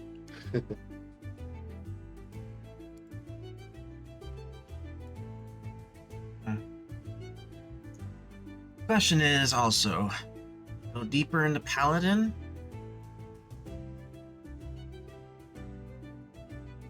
Perhaps go into either Sorcerer or a Bard, since both kind of make sense? Gotta think on this one. Yeah. Yeah, it doesn't have to be right away. Bard, because, well, kind of picking up a lot of lore and such. Sorcerer, because, well, he's dragon blood in him, but also infernal blood. I mean, all of a little dragon, everyone, like, you're not alone in that. Every little kobold is a dragon. True. So you What can't, I'm thinking you though can't is hang the on that more one. like, no, what I guess what I meant to say was the type of dragon blood that he has from him coming from Ithos.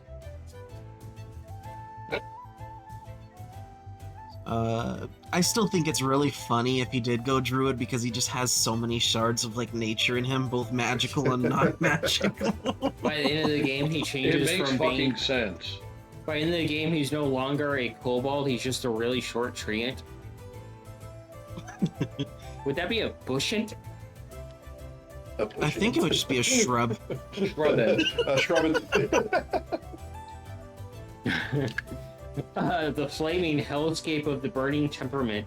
Nikolai actually already shared that with her. why there's trees with cactus thorns. Shit, Barbarian would actually kind of make a lot of sense too, because he tends to get really fucking angry when things go wrong. Mongo would like a word with you. Yeah, thank you. I was about to say. Major lore drops. That blood pressure goes into critical, just like the reactor on the Starship Enterprise in any movie. I think They just calling out Roddenberry, all right. might be dipping into Bard. Wow, stepping on everybody's toes So there. I think Victor made you his bard.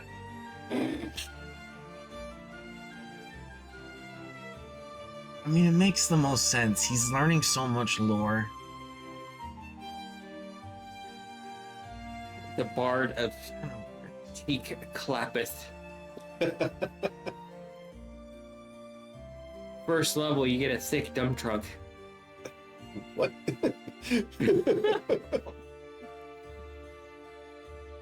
First song you learn is the milkshake song.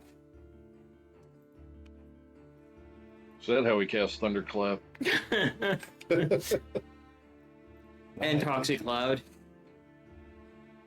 I just made myself really uncomfortable with that last one. Yeah, Oh no, he's gonna be hanging out with Coin more to learn the ways of the Bard. I'm just gonna take I think Coin will more let him. artifice for Nikolai. Yeah, It's some really cool shit I love. it doesn't have to be right now. It could Yeah. be, take your time on it. Yeah. Scabbard and Cayenne. Yeah, you get to ask him about his contribution to the box.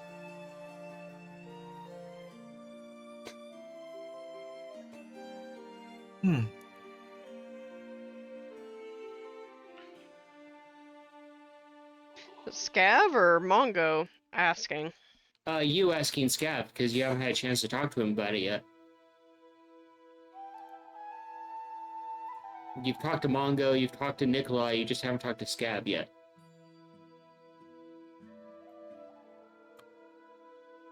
Just trying to remember what his contribution would have been. I think it was gemstones. Yeah, that's okay. Yeah. So I'm gonna pull out the base like outline, show where things are carved. Well, not exactly carved, more so, I guess, sketched on there with some kind of charcoal, some kind of pencil to make the line work. Yeah. So the plan is to make a music box, and it's for someone that Alice knows. A few people know. But I promised that I would make this gift for them, and they like music. So I thought a music box, and I wanted everyone to contribute. I do the wood, the base, outer working of the box.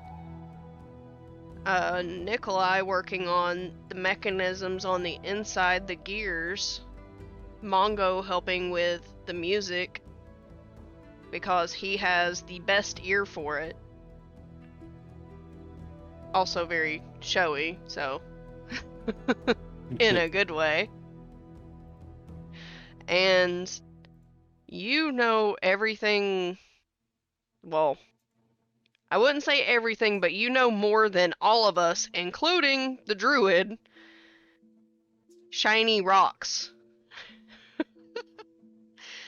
Jim, you know more about shiny stones and gemstones. And I wanted to get your expertise on what would work the best with this wood. I've made like a base like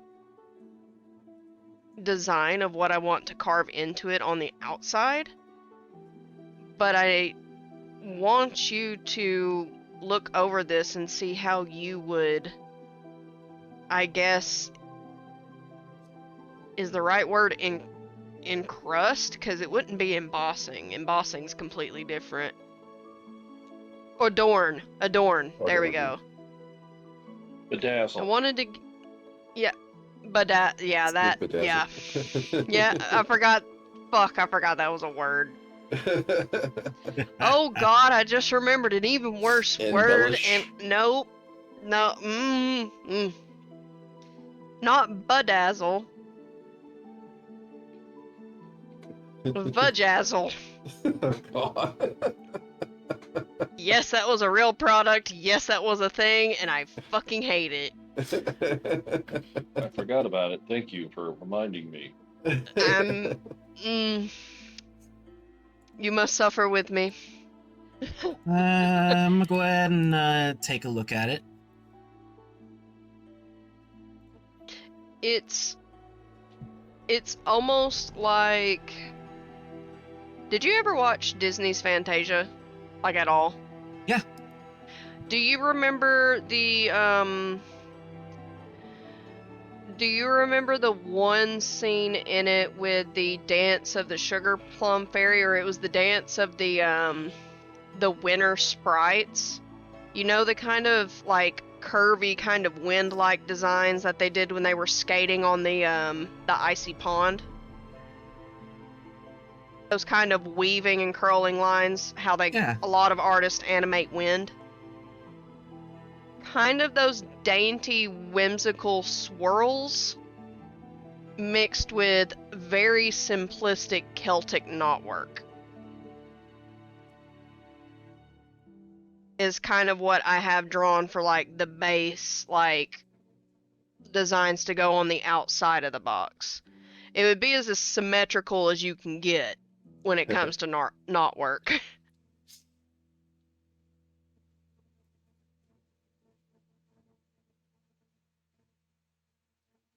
Do you mind if I take a closer look? Go ahead. This is just the outer bits of it. Nothing has been installed on the inside as of yet. So, you want some sort of gems or crystals encrusted into these? Yes, but I'm leaving their alignment and the choice up to you, because the way I want this constructed is, yes, it is kind of a mission, I guess. Not really, but it's meant to be kind of a project for fun. Something you can put a little bit of yourself into. Is the approach that I want to take to this. Well, gems and crystals and such have always been associated to the elements and spirituality and such. There's a lot of options to go with. I guess it depends on who it's going to and what its purpose is for. Once again, that thought creeps in your head. Don't ever mention children.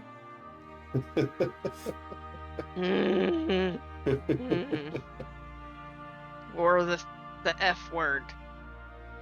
Yeah.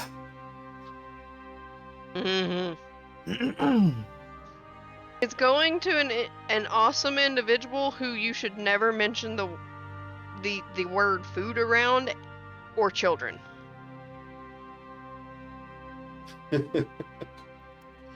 That causes you to perk up, Mongo. What?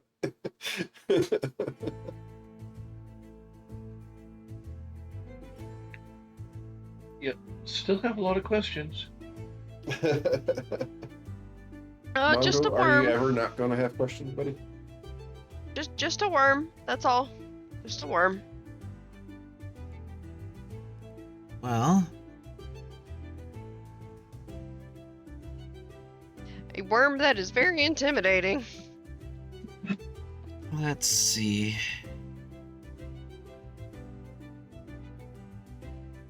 You said that it's something along the lines of a worm? Yeah.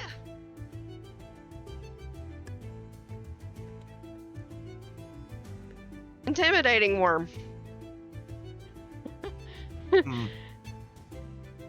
Intimidating worm you do not bring food to, you do not mention food near, and you do not bring children to them nor mention children at all. But they know a lot.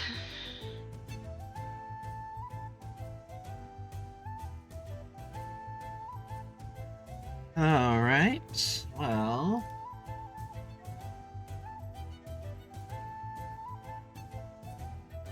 Yeah, give me a little bit and I will get back to you on that. I have to think on this one. And I'll let him do just that.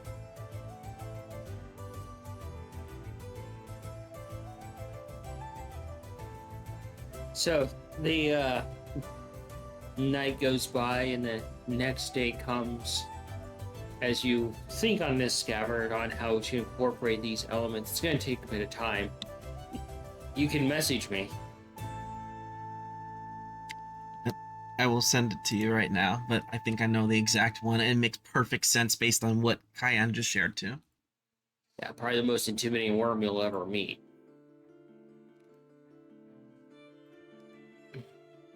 And the table is smattered with breakfast, but of course it's in Alice's camp. It's really unsure what is actually safe.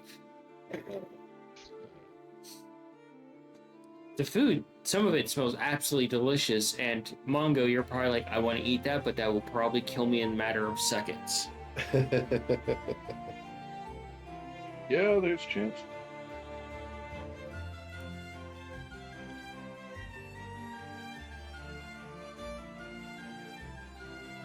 Cayenne is eating. Cayenne is hungry. Feed the Cayenne.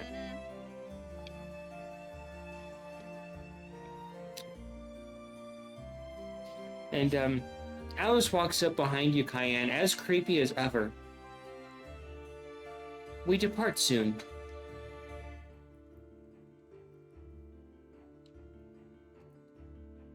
And While she's chewing food, she's just nodding. She takes your hand, Mongo, and puts a cupcake in your hand upside down. Of course she does. And she does the same Take thing to the you, wrapper Nikolai. off and start eating it from the what would normally be the bottom upwards. Now, here's a question. Does anybody else here actually take the top off and turn it into a sandwich? I do. Yes. It's the best way to do it. I've never tried that. It's the best way to eat a It's cupcake. a lot less messy. I haven't done it that way because I don't eat cupcakes that much. I don't eat them much either, but every time I've had a cupcake, I've tended to do that, and people always just turn their head sideways like, what the hell are you doing? Well, if you think about it this way, you have all like the frosting and such on the top. Typically, when people eat them, they go ahead and bite into it, but it just makes a big fucking mess. But if you rip the But half of sometimes the they have bottom frosting off, inside too. that is true. But if you rip the bottom part off and put it on the top, you basically just made like a little like soft cake sandwich that is a lot less messy and actually easier to work with. Mongo, Potentially less messy. as you eat the cupcake, So you go from, ooh, cupcake too. The fuck? Why is it savory?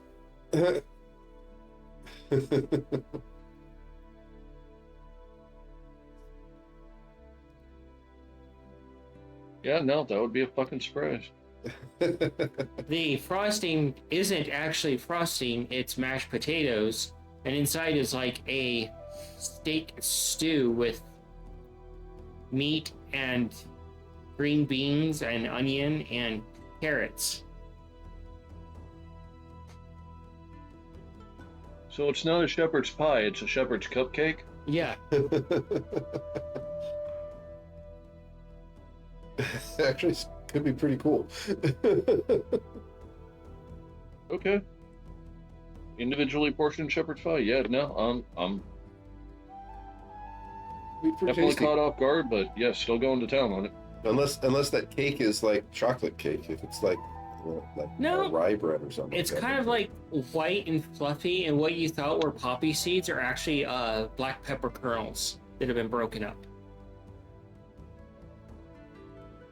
Yeah, definitely mimicking the sentiment from earlier. Love shepherd's pie. I think we all like had that shepherd's for a pie. long time.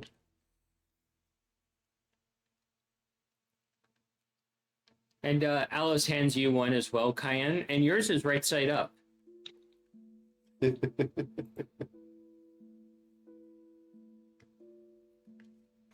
I am saying thank you and Yes, thank you. biting into it. You bite into it, and Cayenne, do a survival for me. Oh, Oh, fun. That is a 19. You pause for a moment as you reach in your mouth and you pull something out, and you panic at first, and you realize this doesn't belong to you. You're like, and then you put two and two together. These are pies made from some of the Red Queen's guard. And you look at the tooth between your fingers. Oh, lovely. Well, I'm gonna find a piece of cord and make it into a trinket.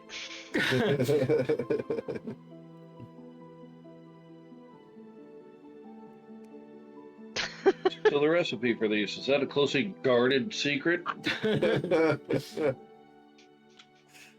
All right. It's not cannibalism for anybody in the party. It's just kind of like a morality thing, like, oh, that's where she got the meat from. Lovely. Okay, well, Mongo hasn't put that together, so I guess Mongo's going to do what Mongo is going to do before that fun little revelation. I don't think Cayenne's going to share with the boys. Nope, I'm gonna spare y'all that trauma You and finish. hope that y'all Good. don't find fragments too. Mongo, do an insight if you want. Oh, all our characters are based off of animals, so.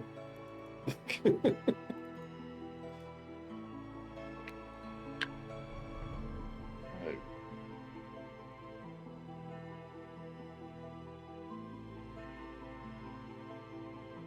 Fuck me. What?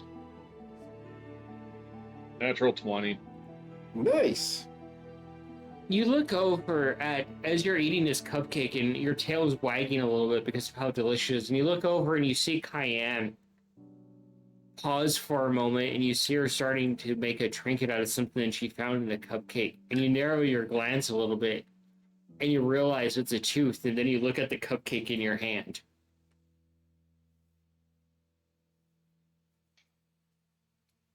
That's about 70% done.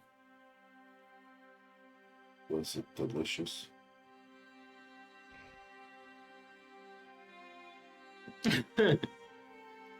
Hey, Nikolai's eating the cupcake. It was given to him. Why not? Given to him by Alice. See, So because it's not Mongo was poisonous. going to get out a very specific book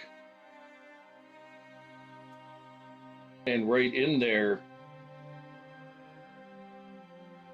you know, that book that he has, that Coin has the other one of, Yeah. and start telling her about the cupcake. So exactly when does he get this revelation? You look down, and it's right after you sent the message.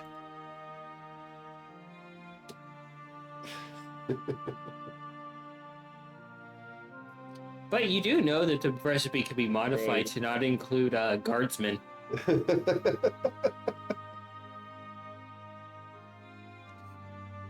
Scabbard, as you're eating your cupcake, you're like, man, these pepper kernels are really crunchy. Oh God.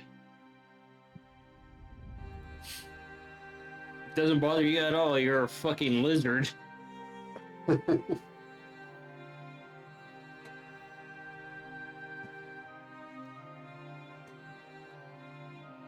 Pretty damn tasty.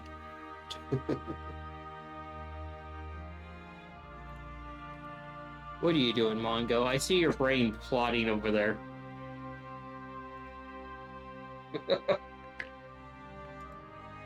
He's gonna finish writing that out, and then as soon as he realizes what they're made of, just, you know what? On second thought, ...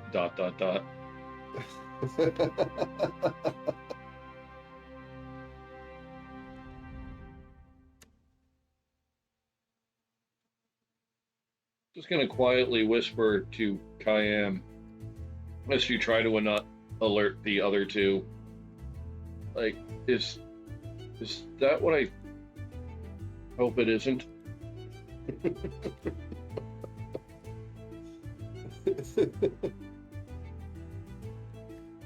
We'll have on Mars. I have a cheddar right here. I think Cayenne is mouthing, "We're not gonna talk about it."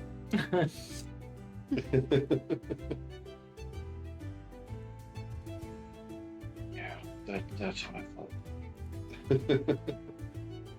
I legitimately do not know if Mongo would finish, because he's already gotten this much through, thinks it's delicious, but then realized, like, oh, wait a minute. But on second hand, it's like, that's probably pretty normal for this fucking place. Yeah.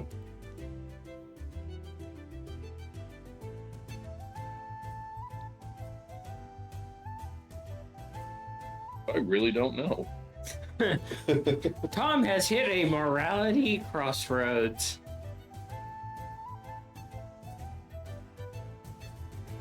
Yeah. I don't actually know if the character would finish this or not. Just kind of sitting there looking at it. And Scab, you see Mongo looking at his cupcake in his hand with a perplexed look on his face. You okay there, Mongo? You look a little bit disturbed. Just thinking.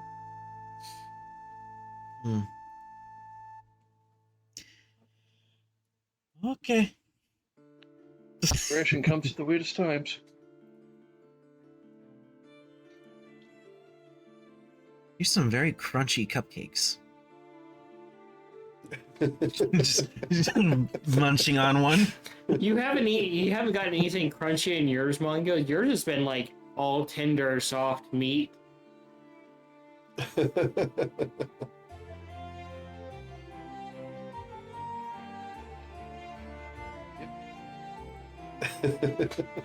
Yep.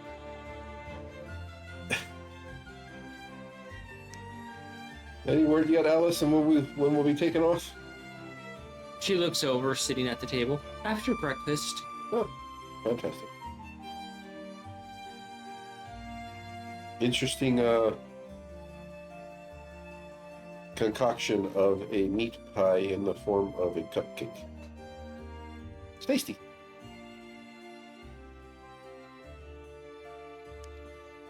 It's all Hatter's doing. Oh, Yeah, that sounds about right. did a good one here, Mr. Hatter. And he just bows his head a little bit.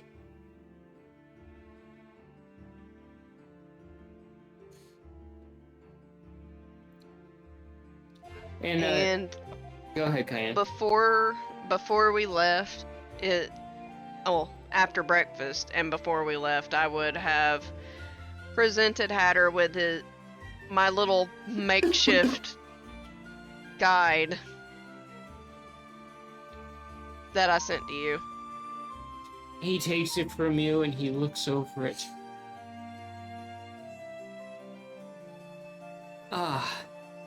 If Alice didn't own my heart, I would put this right next to it, but I will cherish it nonetheless. And there are some extra pages in there as well. So if there are any plants that you find in your travels, including mushrooms, that you want to add into this book for more records, I wanted to make sure you had extra space. He bows his head a little bit. I will happily add to this. He begins just like meticulously looking over each line.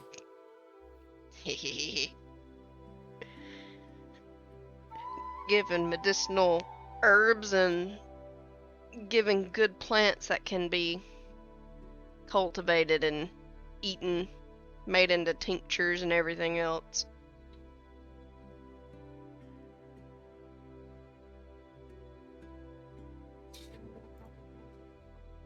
I just play.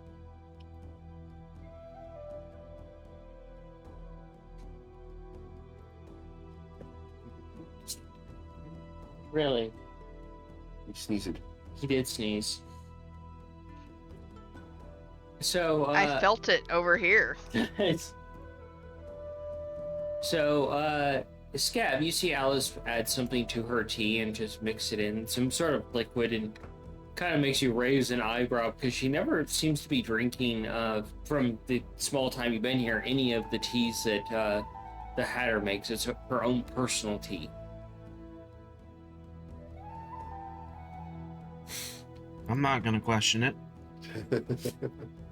You'd be able to ask your sister or your brothers, like, what the hell is she adding to her tea? Because they've been here long enough to know what is going on. She dosing herself again. So,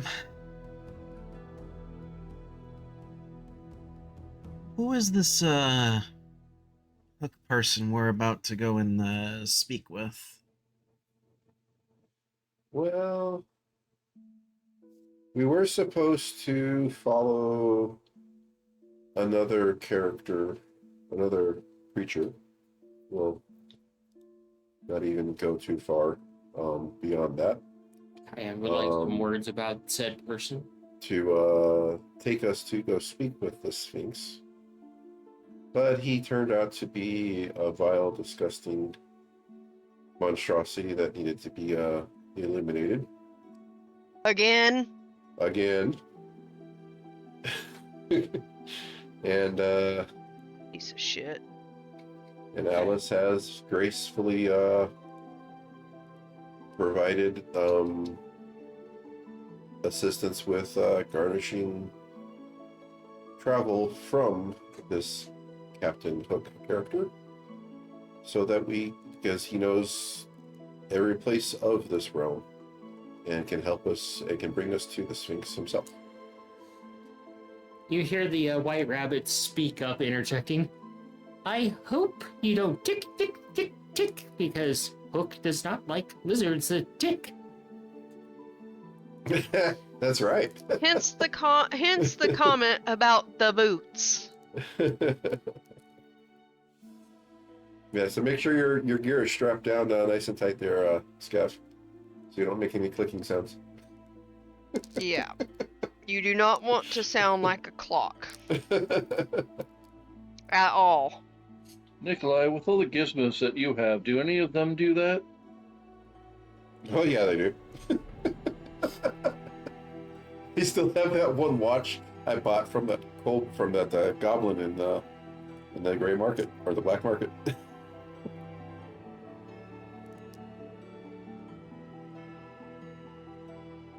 It looks like absolute shit, but it's fantastically well created.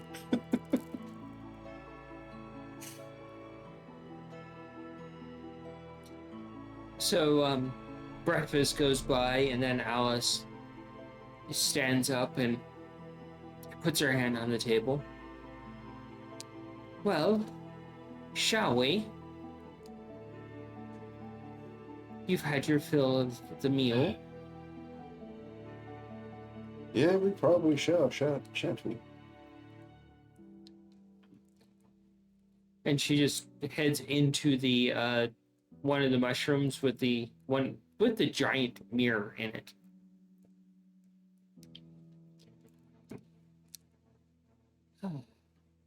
We'll follow her.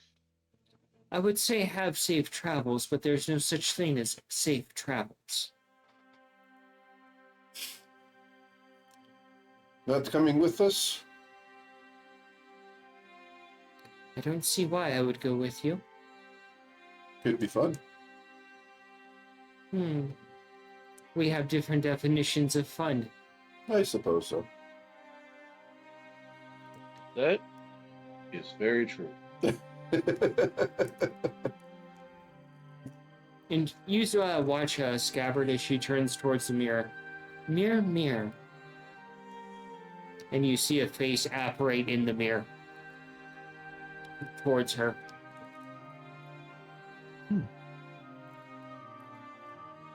And the mirror's like, oh, Alice, darling, where would you like to go today? And she's like, oh, my guest would like to visit Hook. And as you're standing there, Scabbard, she just shoves you through the mirror and you just free fall. Oh no! And then she shoves you through Mongo, and then she just shoves you through Nikolai, and Ace just kind of like pinches his nose and jumps through with Biddy. And she looks over at you, Cayenne, and she just motions. I'm offering her a hug before I hop off. And letting her know that we will be back. She gives you a hug and lets you head through the mirror. And you guys are free falling through the clouds very rapidly. And then it's just kind of like you slow down, almost like not quite feather fall, but time itself is slowing down. And you're able to reposition yourself to a standing position, except for Scav. His standing position is face first into the ground. You learn how to fall, brother. And he hits the ground the slowest impact you can imagine. He's like, squish, flat. Does his nose just squeak like a squeaky toy? Just about, because he of such a slow fall.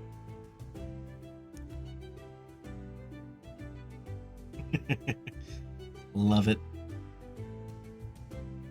And you find yourself outside of Hook's camp, and you look over, Cayenne, and you see this ship between these, like a giant V-shaped rock, just kind of precariously tilting back and forth with structures built around the rock faces themselves as you stand in an open field. And I'm assuming you guys start heading in that direction. Yeah. Yeah. Scabbard, do a religion for me as you walk along this open field.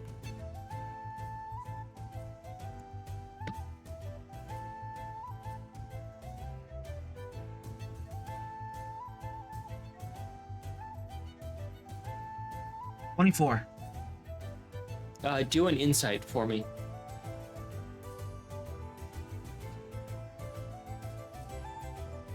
Uh, 21. Okay. You're walking along with the group. Your first true glimpse of the Feywilds. Just the sheer brutal majesty of its kind of pearlescent, overly colorful nature. Even the trees are overly vibrant. The leaves are vibrant, and as you walk past a flower, it unfurls its petals and smiles at you. And the rest of your siblings don't seem to be fazed by it, but you're just like, that is really fucking weird. And as you grow closer to where the ship is, you let the rest of the group walk ahead, and you pause for a moment, and you see a field of rocks and like a couple of logs and such. At first you dismissed it, and then you just kind of walk a little bit kind of in the area, and you kind of pause for a moment. And you just stand there for a moment. You guys realize that Scabbard's not with you, that he's stopped. Uh-oh. Oops. And from this angle, Scabbard, you see what looks to be with the objects that's made up in this area, the rocks, the logs, and the clearing, it almost looks like a draconic wing of sorts. Huh. And it's what Victor told you about, to look for the hidden shrines. That the god you're looking for doesn't have traditional shrines. They're hidden in plain sight. And here in one of the most remote places that you can imagine, you've found one of these shrines for this dragon god that's been hidden from the world.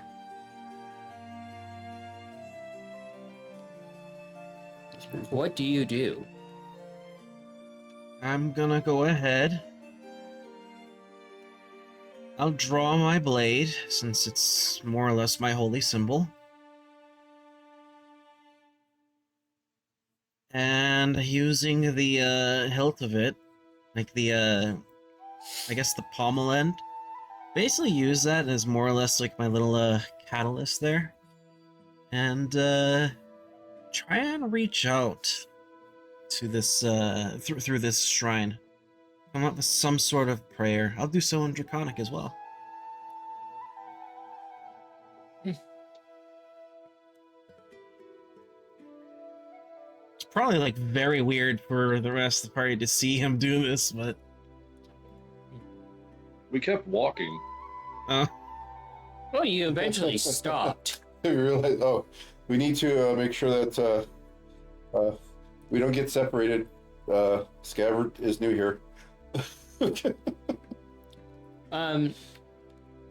So did he walk off in another direction, or did another direction decide to walk with him? Yes. One of those things. Or both. Gav, as you stop there and you begin this prayer,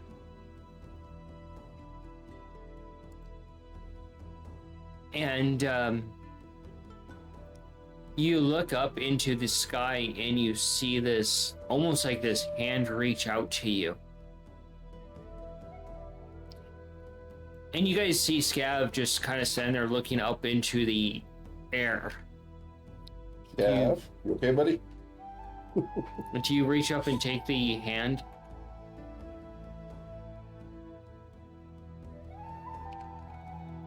yeah, I will. You reach up to grab the hand, and you see Scav. Essentially, it's like the part in Jurassic Park when the fence came back on. You see him fly back about 5 feet. His sword drops and actually spins on its tip a little bit before falling over as he lands in the grass. And he just kind of lays there with a little bit of divine smoke coming off of him. And you know that it's divine smoke as you walk back, kind of like some god reached out and just zap.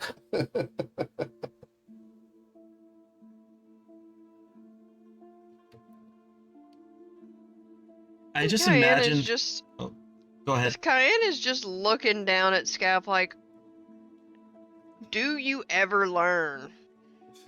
I just imagine it's like that one scene from Avengers where Loki's just laying there like, Yeah.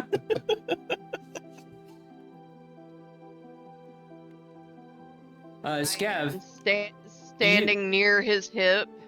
Do you ever learn? and Scav, deep in your bones, no pun intended, you realize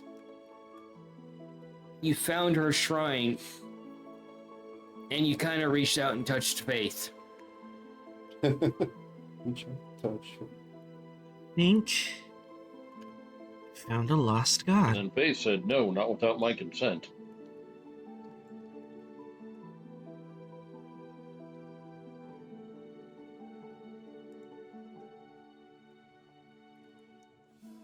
Yeah. It would appear that you did. And again, do you ever learn? This makes how many times?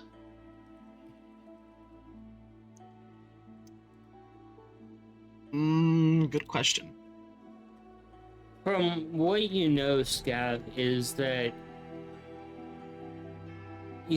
there's not a lot of history for this god. That her father kind of made sure that there isn't. And as you sit up, you kind of sit there for a moment. Victor shared with you some of this like lore that has been lost while drinking blood wine. Essentially,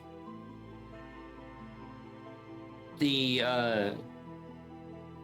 Cabal or Kobolds were created as a slave race by Bahamut. And Tiamat created this goddess to break them of that, and Bahamut didn't take too kindly to that. And so this is one of those gods that essentially suffered his wrath and is now hidden from the world, but you have found one of her shrines to bring her back into the world fully.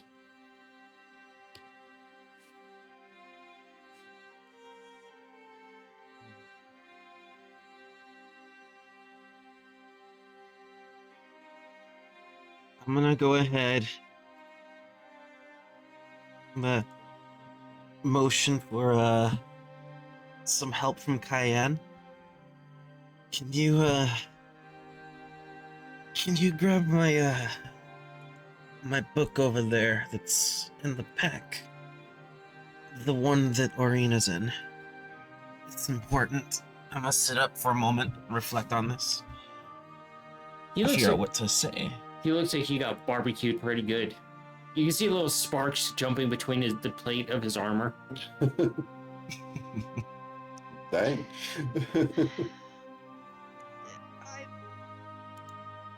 Do you ever learn to just, like, not make gods angry? Oh, Cayenne. It's literally part of my oath. To make him angry. It's literally part of my oath. You know, that's kind of like, you know, being a bard of Let me pissing get on this electric right. fences. So you took an oath to piss off gods? I took an oath to hold the balance between all of them. He's oath to order. A lot of them don't like that. Okay, I see your point. Okay. You're playing a character that's basically chaos covered in scales. And your oath of order? Yeah.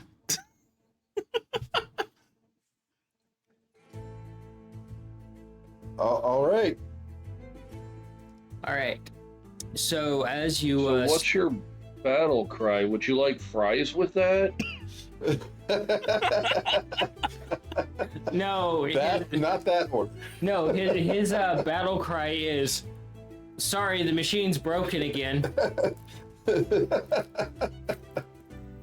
Sorry, we can't make ice cream right now. And with Scav getting to document this, by the way, I sent you a message, Scav. We're gonna call it for the night. Cayenne, start with you. Favorite things?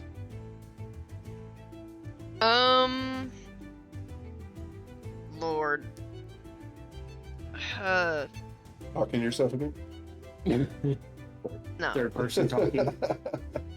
No, I'm too tired trying to think. If you want to do a pass tonight, you can. There's just too many things, honestly. And I actually am very, very tired, so it's hard to think.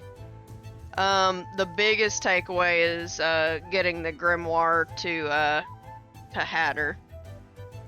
That's cool. And then Mongo finally back. Missed you, buddy. Yeah. Mongo had to, had a few thoughts that he had to write down. You, 100. Scav getting to meet Alice. And almost getting his life forfeit.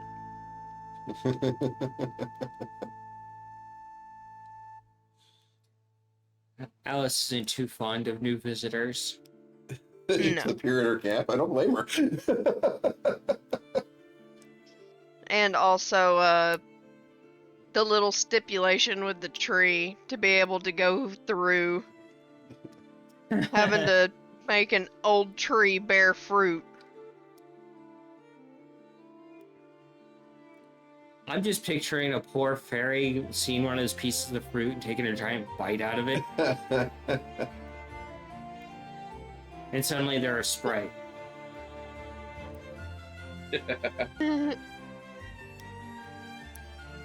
Watch. That tree ends up growing some of the best fruit that hits very sour in the beginning, but then it melts into something that's like a really smooth sweetness. Ooh, that sounds awesome. Mango, what about you?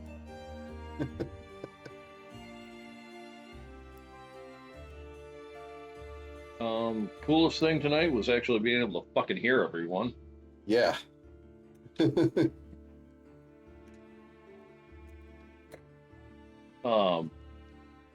Scav's coming back.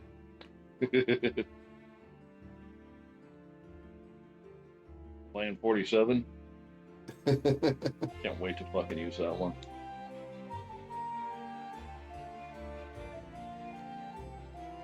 Getting to work on the music box.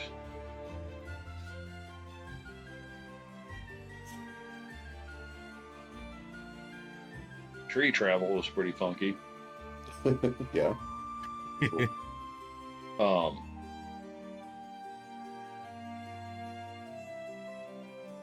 Fucking cupcakes. Yeah, cupcakes. Yes. I have a new trinket and it just happens to be a tooth. Yep.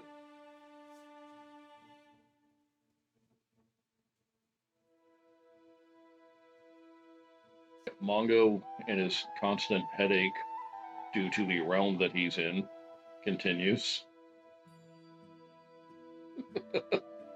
Nothing makes sense here. That's the point. I gotta find the.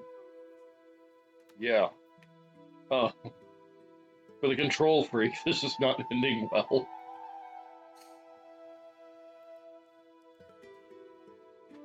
But yeah, this was fun.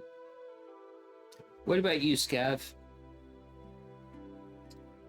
There are a few, actually. The whole interaction at the beginning with Angelo was actually pretty great. Getting to interact with the family again as Scabbard, always fun. Getting to meet Alice as well, the interaction with Cheshire. Lore, always Lore. Getting to see Mongo back in action. Cayenne doing the her tree magics. That was pretty cool. Meeting Alice. Scabbard meeting Alice. But I think the highlight for Scav's probably gonna be rediscovering the lost god being the goddess of hope. Since there's one person that now acknowledges their existence, technically that empowers her. Mm-hmm.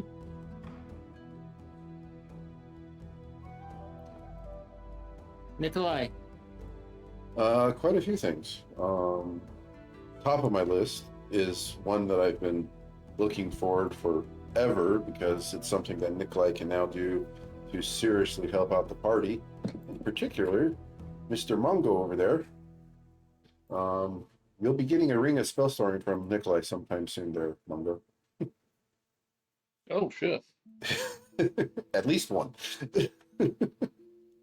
So that was like, I've been wanting to be able to help you with that. Like giving you more tools and versatility, I think would benefit the party, with the wizard being able to just throw out 5 extra first level spells if he wanted to. Yeah. It's just for the physical appearance of it. You're gonna have to check with Coin first, because you know she's not letting Mongo out the door wearing something gaudy. Maybe he'll consult Bank. No, he'll talk you into making it a cod piece.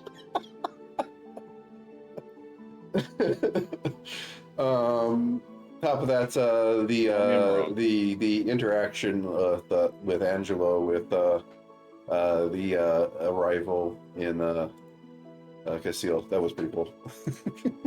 I expected him to get smashed. Sally's poor disappointment. That was pretty cool. It's good to see Sally out and about. And just finally getting all back together and getting on the road, really. That was pretty Country roads, take me home. So yeah, that's about that. But like I said, having read up on my character and planning forward, I've been holding on to, like, God, I can't wait to get to level 10 so I can make that ring for Mongo. It'd be amazing. For like months. It's like, that is so cool. So yeah, it's pretty good story, of course. And you know, on the back end of things, being able to actually have pounded out some of these bugs with our setup. So that was awesome. Should be able to start sooner next week. Yes, should definitely be able to get started sooner next week. It's like exponentially sooner. So, what about you there, GM? Filling in Angela's arrival to Kuzzle. Poor bastard. I know what it's like to be a stuffed turkey.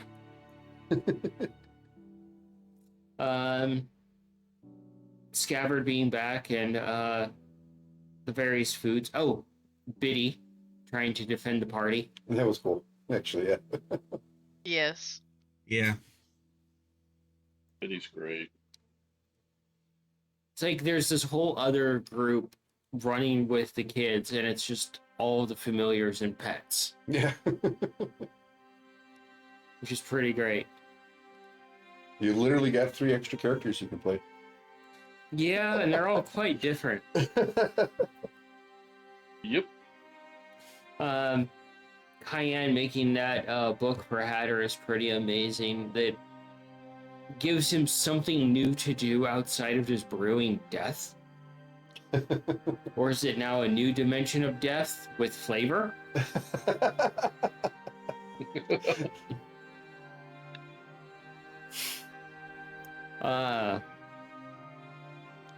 The cupcakes, the other food items, the tree. Giving Scabbard something interesting to mull about for a week. No, he's going to be brooding on that all week until next game, trying to figure out what the hell just got dropped in his lap. Yeah, a little bit of everything. It was a lot of fun. Alright. Let's say goodnight. Good night, everybody. Thank you for joining us.